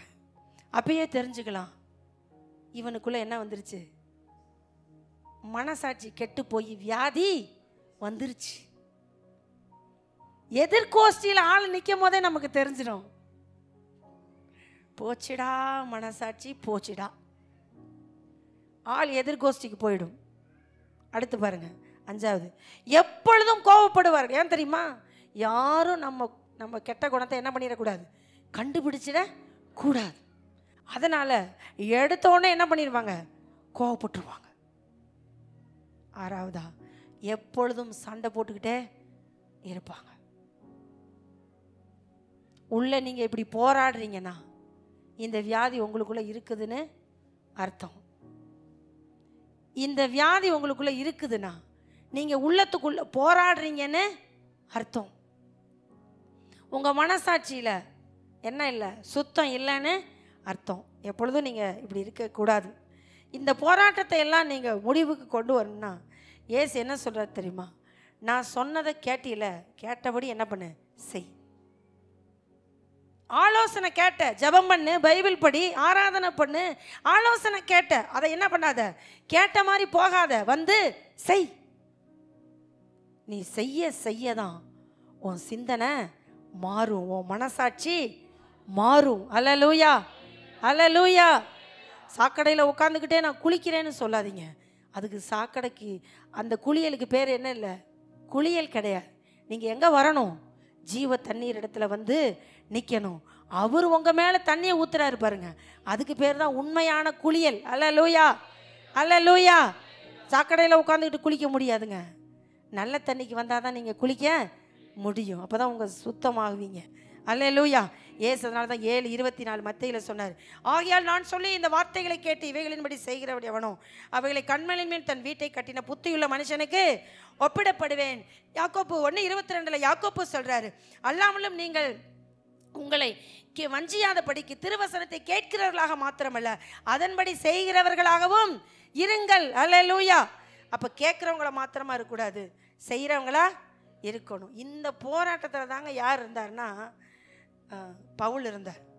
பழைய ஏற்பாட்டில் தாவீது இருந்தார். புதிய ஏற்பாட்டில் பேதுரு அப்படி தான் இருந்தார்.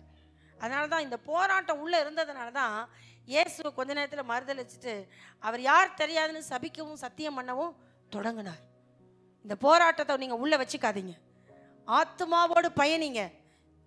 ஆத்மாவை ஆவியோட பயணிக்க பழகுங்க. இப்படிப்பட்டதான உள் போராட்டத்தில் நீங்கள் இருப்பீங்கன்னா நீங்கள் என்ன பண்ணுவீங்க, யார்கிட்டையும் பேச மாட்டீங்க, அதிகமாக சிந்தனை பண்ணுவீங்க, சோர்ந்து போவீங்க, தவறு செய்கிறவங்களோட சேர்ந்து கொள்வீங்க, எப்பொழுதும் கோவப்படுவீங்க, எப்பொழுதும் சண்டை போடுவீங்க. இது உள்புறமான போராட்டம். வெளிப்புறமான போராட்டம் என்ன அப்படின்னு சொன்னால் வெளியில் இருக்கிறவங்களோட சண்டை போடுவோம். அப்படின்னா இந்த நபர், அதாவது நல்ல தேவனுக்குள்ள ஒப்புரவாகக்கூடிய ஒரு நபர் தேவனோடு ஒப்புரவு இல்லாத குடும்ப நபர்களோடு என்ன பண்ணிக்கிட்டே இருப்போம்னா அவங்க இவங்களோட சண்டை போட்டே இருப்பாங்க. இந்த மாதிரி சண்டை எத்தனை வீட்டில் இருக்கு நடக்குது எனக்கு தெரியல. இயேசு சொன்னார் மத்தேயு 10:34-35, பூமி மேல் சமாதானத்தை அனுப்ப வந்தேன் என்று எண்ணாதிருங்கள், சமாதானத்தை அல்ல பட்டயத்தையே அனுப்ப வந்தேன். எப்படி மகனுக்கும் தகப்பனுக்கும் மகளுக்கும் தாய்க்கும் மருமகளுக்கும் மாமிக்கும் பிரிவினை உண்டாக்க வந்தேன். ஆவிக்குரியவனா ஒருவன் இருக்கிறானா, அந்த வீட்டுக்குள்ளே இருக்கிற ஒரு மாம்ச கிறிஸ்தவன் நிச்சயமா ஆவிக்குரியவங்களோடு போராடத்தான் செய்வாங்க. அல்லேலூயா, அல்லேலூயா. நீங்கள் ஏன் நினைக்கலாம், ஏன் என் பையன் சர்ச்சுக்குத்தானே போகிறேன், என் பையன் எதனால் என்னோட சண்டை போட்டுக்கிட்டே இருக்கிறான், என் புருஷன் எதனால் என்னோட சண்டை போட்டுக்கிட்டே இருக்கிறான். உங்களுக்கு விட தெரியல. இதான் விட. நீங்கள் ஆவிக்குரியவங்களாக இருந்தால், உங்கள் வீட்டுக்காரர் மாம்சத்துக்குரியவனாக இருந்தால், இல்லை நீங்கள் மாம்சத்துக்குரியவனாக இருந்து உங்கள் வீட்டுக்காரர் ஆவிக்குரியவனாக இருந்தால், இந்த போராட்டம் வெளியில் நடக்குதுன்னா அதுக்கு காரணம் என்னன்னா நீங்கள் அவங்களோட போராடித்தான் ஆகணும். ஏன்னா வேதம் நமக்கு அழகாக சொல்லுகிறது. நீதிமொழிகளில் நாம் அதை வாசிக்கிறோம்.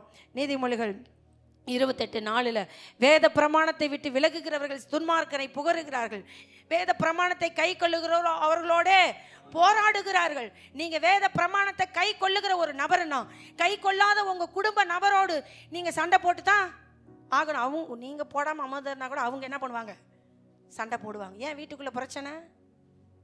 வேத பிரமாணத்தை கை கொள்ளாத ஒரு நபர் கை கொள்ளுகிற உங்களோட என்ன போடுவாங்க, சண்டை போடுவாங்க.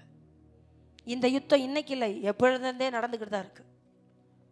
ஈசாக்குக்கும் இஸ்மவேலுக்கும் நடந்த யுத்தம் இன்னைக்கு வரலும் நடந்துக்கிட்டு தான் இருக்கு. ஈசாக்கு என்பது புத்திர சுவிகாரத்தின் மகன். இஸ்மவேலுடைய ஆகாருடைய மகனாகி இஸ்மவேல் யாரு? அந்நிய பெண்ணுக்கு பிறந்த மகன். அல்லேலூயா. நீங்க ஆவிக்குரியவங்களா இருந்தீங்கன்னா உள்ளத்துக்குள்ள போராடாம இருங்க. அதே போல் வெளியிலையும் நீங்கள் போராட வேண்டிய அவசியம் இல்லை. ஏன்னா வேதம் நமக்கு அழகாக சொல்லுது. தேவன் நமக்கு ஆலோசனை சொல்கிறாரு. ஆதியாகமம் 6:3 சொல்கிறாரு, அப்பொழுது கர்த்தர் என் ஆவி என்றைக்கும் மனுஷனோடு போராடுவதில்லை. அதனால் நீங்கள் இப்படிப்பட்டவங்க உங்கள் வீட்டுக்குள்ளே போராடுறாங்கன்னா அவங்களோட போராடாதீங்க, ஸ்டாப் பண்ணிடுங்க. கர்த்தர் பார்த்து கொள்வார் என்று என்ன பண்ணிடுங்க, விட்டுடுங்க. அல்லேலூயா. யார் பார்த்து கொள்வார் என்று? கர்த்தர் பார்த்து கொள்வார் என்று விட்டு விடுங்க. சரி, இப்படிப்பட்ட இந்த போராட்டத்தை எல்லாம் நான் மேற்கொண்டு வர்றதுக்கு நான் என்ன செய்யணும், வழி சொல்லுங்க அப்படின்னா கலாத்தியர் 4ஆம் அதிகாரம் 29 பாருங்க. 4ஆம் அதிகாரம் கலாத்தியரில் 5ஆம் அதிகாரம் 5:16 படிங்க. 5:16. பின்னும் நான் சொல்லுகிறது என்னவென்றால், ஆவிக்கேற்றபடி நடந்து கொள்ளுங்கள், அப்பொழுது மாம்ச இச்சையை நிறைவேற்றாதிருப்பீர்கள். ஆமா, உள்ள சண்டையா இருந்தாலும் சரி, உங்களுக்குள்ள உள்ளான போராட்டமா இருந்தாலும் சரி, வெளிப்புறமான போராட்டமா இருந்தாலும் சரி, இதை நீங்க தவிர்க்கணும்னா பவுல் அழகா ஒரு விஷயம் சொல்லித்தரார். இயேசு மத்தேயு 7:24 சொல்லிட்டார், நான் சொல்லி இந்த வார்த்தைகளை கேட்டு இவைகளின்படி செய்கிறவன் எவனோ அவனே கண்மலையின் மேல் தன் வீட்டை கட்டின புத்தியுள்ள மனுஷனுக்கு ஒப்பிடப்படுவான்னு இயேசு ஆலோசனை சொல்லிட்டார். பவுல் என்ன சொல்றாருன்னா, என்ன சொல்றாரு பாருங்க, ஆவிக்கேற்றபடி நடந்து கொள்ளுங்கள், அப்பொழுது மாம்ச இச்சையை நிறைவேற்றாதிருப்பீர்கள். அல்லேலூயா. ஆவிக்குரியவங்கள மாறுங்க. ஆவிக்குரியவனை எப்படி மாறுறது? அதுதான் பைபிளை படிக்கணும், அதுக்கு தான் என்ன பண்ணணும், ஜெபம் பண்ணணும், அதுக்கு தான் என்ன பண்ணணும், ஆராதிக்கணும், அதுக்கு தான் என்ன பண்ணணும், சர்ச்சுக்கு வரணும், ஐக்கியப்படணும், ஜெபக்குழுவில் ஜெபிக்கணும், சபையில் நடக்கிற ஜெபத்தில் என்ன பண்ணணும், பங்கு கொள்ளணும். அப்போ நாம் என்ன பண்ணுவோம்னா மாம்சத்தின்படி நடக்கிற போராட்டத்திலிருந்து விடுதலை ஆகிடுவோம். நீங்கள் உள்ளேயும் போராட்டத்தை நிறுத்தணும், வெளியையும் போராட்டத்தை நிறுத்தணும்னா ஒன்றே ஒன்று நீங்கள் செய்யணும். நீங்கள் எப்படி நடக்கணும், ஆவியின்படி நடப்பீர்கள் என்றால் மாம்சத்தின் இச்சையை நிறைவேற்றாதிருப்பீர்கள். அல்லேலூயா, அல்லேலூயா. நீங்கள் எல்லாத்தையும் ஜெயிக்கணும் அப்படின்னா, உங்கள் ஆத்துமாவில் இருக்கிற சிந்தனையை, மனசாட்சியை நீங்கள் ஜெயிக்கணும் அப்படின்னா ஒன்றே ஒன்று செய்யணும், நீங்கள் திரும்ப திரும்ப வேதத்தை படிக்கணும், திரும்ப திரும்ப நீங்கள் ஜெபிக்கணும், திரும்ப திரும்ப தேவனை ஆராதிக்கணும், திரும்ப திரும்ப தேவனை பாடணும். நிறைய பேர்த்துக்கு இதில் தான் கோவம் வருது. நேத்தான ஜெபம் பண்ண, இன்னைக்கு ஏன் ஜெபம் பண்ணுறேன்? நேத்தான உபவாசம் இருந்த, இன்னைக்கு ஏன் உபவாசம் இருக்கிற? காலையில் தானே ஜெபம் பண்ண, இப்போ ஏன் ஜெபம் பண்ணுற? நேத்தான அந்த 2 பாட்டை புதுசாக பாடினேன், இப்போ ஏன் பாடுற? இன்னைக்கு ஏன் 4 பாட்டு பாடுறேன்? இன்னைக்கு ஏன் 2 பாட்டு பாடுறேன்? இன்னைக்கு ஏன் 1 பாட்டு பாடுறேன்? ஆவிக்குரிய காரியத்தில் குடும்பமாக நீங்கள் ஒரு மனமாக எவ்வளவு உற்சாகமாக நீங்கள் உங்களை அர்ப்பணித்து கொள்கிறீங்களோ அவ்வளவு தூரம் உங்கள் வீட்டில் போராட்டம் குறையும். ஆவிக்கேற்றபடி நடந்து கொள்ளுங்கள், அப்பொழுது மாம்ச இச்சையை நிறைவேற்றாதிருப்பீர்கள். ஆவிக்கேற்றவங்களா மாறுங்க. வேதத்தை தரங்க, வேதத்தை படிங்க, ஆராதனை பண்ணுங்க, பாட்டு பாடுங்க, ஆண்டவருடைய ஆயத்துக்கு ஓடி வர்றதுல என்ன பண்ணுங்க, உற்சாகம் காண்பீங்க. சோமல்லாமா, கர்த்தர் நம்முடைய சிந்தனையை கர்த்தர் ஆசீர்வதிப்பார். நல்ல சிந்தனையை தேவன் தருவார். ஆண்டவர் நம்முடைய சிந்தனையில் இருக்கிற எல்லா வியாதியும் இன்றைக்கு மாற்றுகிறார். நம்முடைய ஆத்துமாவில், நம்முடைய மனசாட்சிக்குள்ளே இருக்கிற இந்த போராட்டங்கிற வியாதியை இன்னைக்கு கர்த்தர் நம்மளை விட்டு மாற்றுகிறார். உள்ளுக்குள்ளே எந்த போராட்டமும் நடக்கக்கூடாதுப்பா. நான் சரண்டர் ஆக்குறேன்ப்பா, என்னைய நானே சரண்டர் பண்ணுகிறேன். ஆண்டவரே, இந்த போராட்டம் எனக்கு வேண்டாம், நான் ஆவிக்கேற்றபடி நடந்து கொண்டேன். ஆண்டவரே, மாம்சத்தை நான் ஜெயிக்க போகிறேன். நான் வேதத்தை வாசிப்பேன். நல்ல ஆண்கள் 2 கரத்தையும் மேலே உயர்த்துங்க பார்க்க. புருஷ லட்சணம் அதுதான். வேதத்தில் சொல்லப்பட்டிருக்கிறது, புருஷர்கள் தங்களுடைய பரிசுத்த கரங்களை உயர்த்தி என்று சொல்லப்பட்டிருக்கு. அதனால் புருஷ லட்சணம் அது. 2 கரங்களை உயர்த்தி, அன்று நான் இனி வேதத்தை வாசிப்பேன்பா. இந்த மனசாட்சியில் இந்த போராட்டம் வேணாம்ப்பா. ஓ கர்த்தாவே, என் தேவனே, எனக்கு உதவி செய்யுங்க. நான் வேதத்தை படிக்கும்போது என்னை டிஸ்டர்ப் பண்ணுகிறேன்.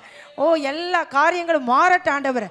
நான் ஆராதிக்கணப்பா, நான் ஆராதனை பண்ணும்போது என்னை டிஸ்டர்ப் பண்ணுகிற எல்லா காரியமும் மாறட்ட ஆண்டவரே. அப்பா நாங்கள் கர்த்தாவே உம்முடைய சமூகத்தில் வந்து ஜெபிக்க வரும் பொழுது என் ஜெபத்தை தடை செய்கிற எல்லா போராட்டங்களும் மாறட்டும் ஆண்டவரே. இதுதான் என் வாழ்க்கையில் அன்றைய மனசாட்சியை சுத்தப்படுத்துதுன்னு வேதம் சொல்லுகிறது ஆண்டவரே. நீங்கள் ஆவிக்கேற்றபடி நடந்து கொள்ளுங்கள், அப்பொழுது மாம்ச இச்சையை நிறைவேற்றாதிருப்பீர்கள்.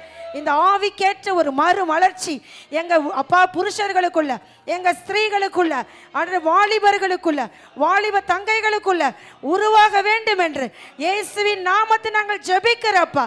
இதுவரையில் எங்கள் பிள்ளைங்க போராடினாங்கப்பா.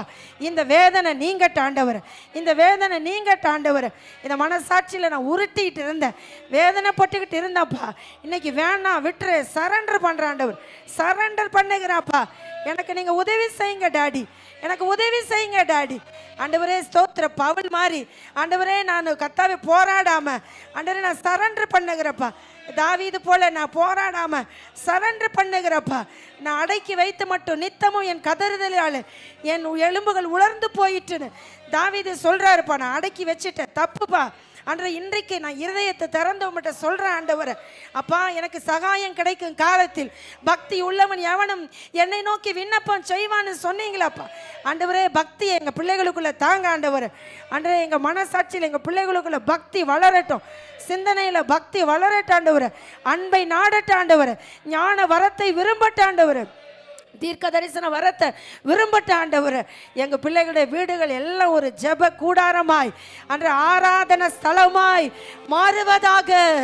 எங்கள் பிள்ளைகளுடைய வீடுகள் ஒரு ஆசரிப்பு கூடாரமாய் சாலமோன் ஆலயத்தில் இறங்கின தேவ மகிமையை போல வீடுகளில் தேவ மகிமை இறங்கட்ட ஆண்டவர், தேவ மகிமை இறங்கட்ட ஆண்டவர்.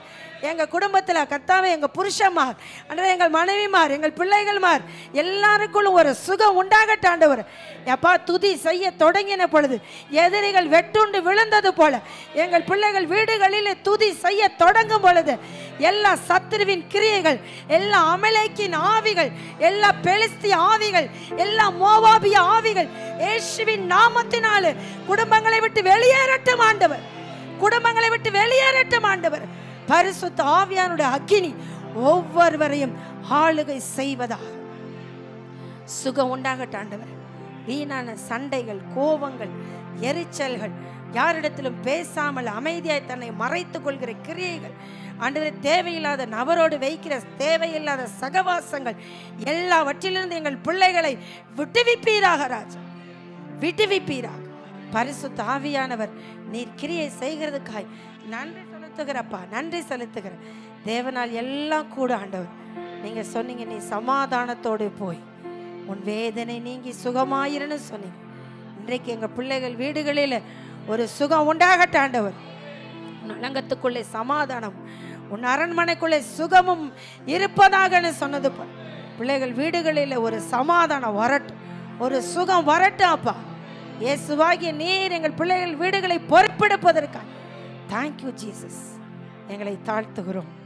எல்லார் மேலும் உடைய அபிஷேகத்தின் கரம் இருந்து நடத்துகிறதுக்காய் நன்றி செலுத்தும். துதி கன மகிமை எல்லாம் உமக்கே செலுத்துவோம். இயேசுவின் மூலம் செபிக்கிறோம் நல்ல பிதாவே, ஆமென். என் ஆத்துமாவே கர்த்தரை ஸ்தோத்திரி, என் முழு உள்ளமே பரிசுத்த நாமத்தை ஸ்தோத்திரி. என் ஆத்துமாவே கர்த்தர் செய்த சகல உபகாரங்களையும் மறவாது. ஆமென். நம்முடைய பிதாவாகிய தேவனுடைய அன்பும் கர்த்தராகிய இயேசு கிறிஸ்துவின் கிருபையும் பரிசுத்த ஆவியானுடைய அந்யோன்ய ஐக்கியம் சகோதரத்துவம் இன்றைக்கும் என்றைக்கும் சதா காலங்களிலும் நம் அனைவரோடு கூட இருப்பதாக. ஆமென். ஹல்லேலூயா, ஹல்லேலூயா, ஹல்லேலூயா.